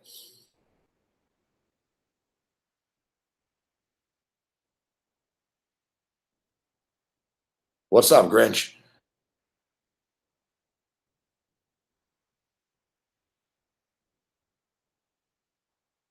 Did I say September 31st? Yeah, because it says September 31st. It says September 31st. I didn't mean to read that out loud. I was going to say, I wasn't even going to bring it up. It says under maintenance tomorrow, Friday, September 31st. I didn't think I read that out loud. I can't. I was gonna take a pot shot, but then I realized I was like, I cost myself like fucking $700 the other day by fucking misclicking a date on an airline, right? So I'm in no one to talk about fucking dates up. Mistakes have been made, people. But I'll tell you what, our college football picks were not mistakes tonight. Hey, I posted them on Twitter, but if you're a Patreon, you got them overnight last night, and our boy Pittsburgh Brew just did a 10-1 parlay.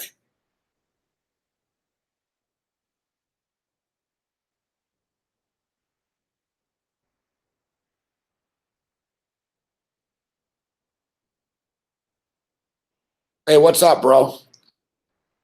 I was talking about you the other night, Asprio to late. I can't even say your name. I'll just call you Pittsburgh. You're a good guy, Pittsburgh. I told the story about how we got off on the wrong foot, but then we hung out all night. You're a good guy. And yeah, you can tell people, I got to get out of here now, but you could tell people about how I have the worst luck out of anyone at a blackjack table you've ever seen in your fucking life. Like, it's not even funny, man. Remember?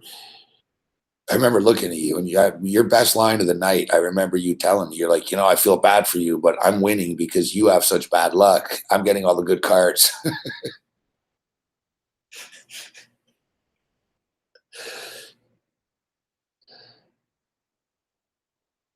Like, I swear to God, guys, it was unbelievable. Fuck. I had a 10, so I'm like, all right, I'll double down. Fuck. So I get to 20. I double down on the 10, fucking stack up. I'm like, no way I lose now. Fuck, fucking bitch gets 21. Fuck. Like, it never ended. It never ended. It was torture. And Aspertale wouldn't let me go, fuck, because I was his good luck charm because I was so bad. I was like, bro, I gotta go. I haven't won in an hour, man. I haven't won in 2 hours. He goes, yeah, but you're getting all the bad cards and I'm winning.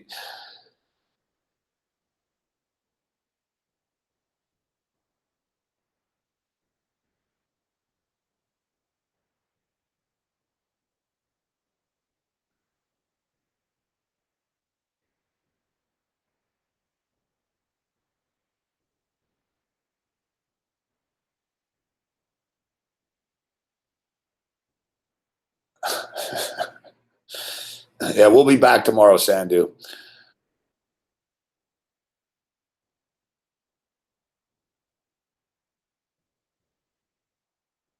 All right, I got to get out of here. I'm thinking about walking up fucking the street to a gas station. I guess I'll find out if I'll get killed or not in this neighborhood.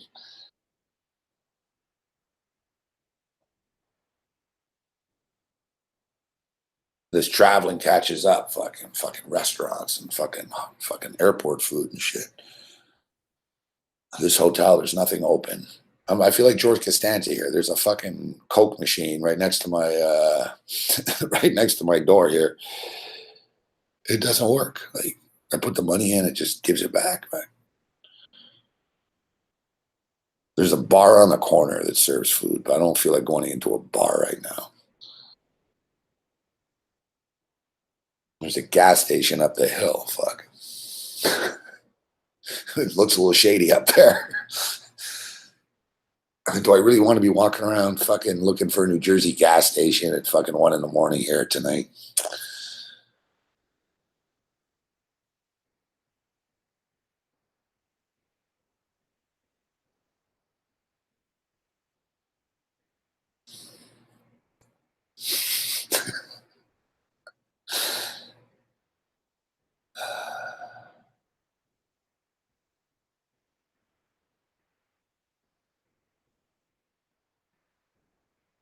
Alan Action, you're tough. You'll be fine.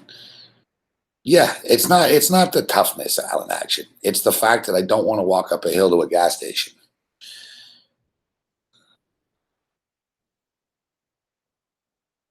Um,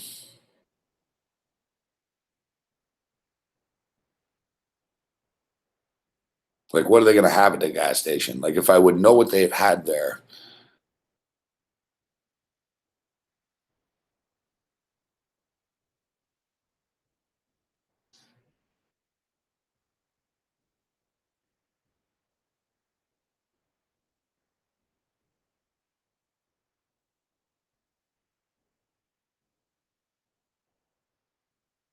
I don't even think there is Uber in New Jersey.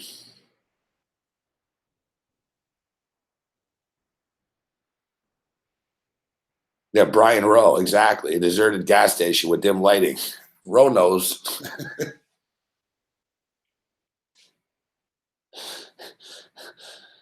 Rowe knows. Yeah. You know what? I think I might just. No, it's not even the bar. I don't mind. I ordered there to go, but thing is, it's going to cost me like $30 to order fucking wings and nachos or something. Ah, fuck. I just realized I got a fridge here, so I got to take care of that shit tomorrow. I already ate pizza today here.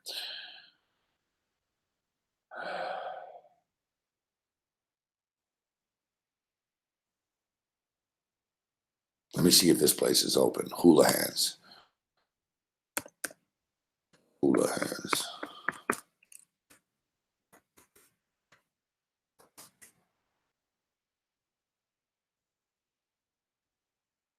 Oh, yeah, it closes 2 a.m.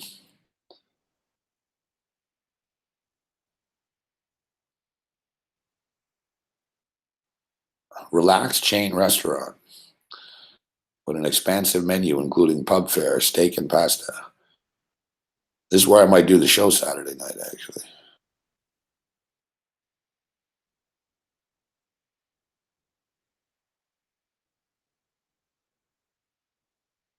According to them, they have the best happy hour in the entire state of New Jersey.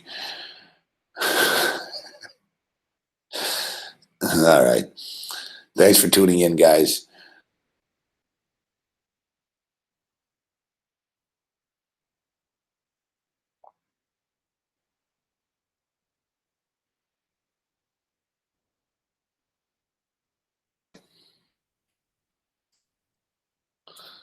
It's all right. I got to step out and blaze on anyone, so I'll go over to Hula Hands. See you later, Bruce Chad. We'll see you on the radio tomorrow, 4 o'clock, live from the studio where I can yell. And we'll be with you tomorrow night here. Give us a thumbs up if you can on the way out. Other than that, you're on your own. Later.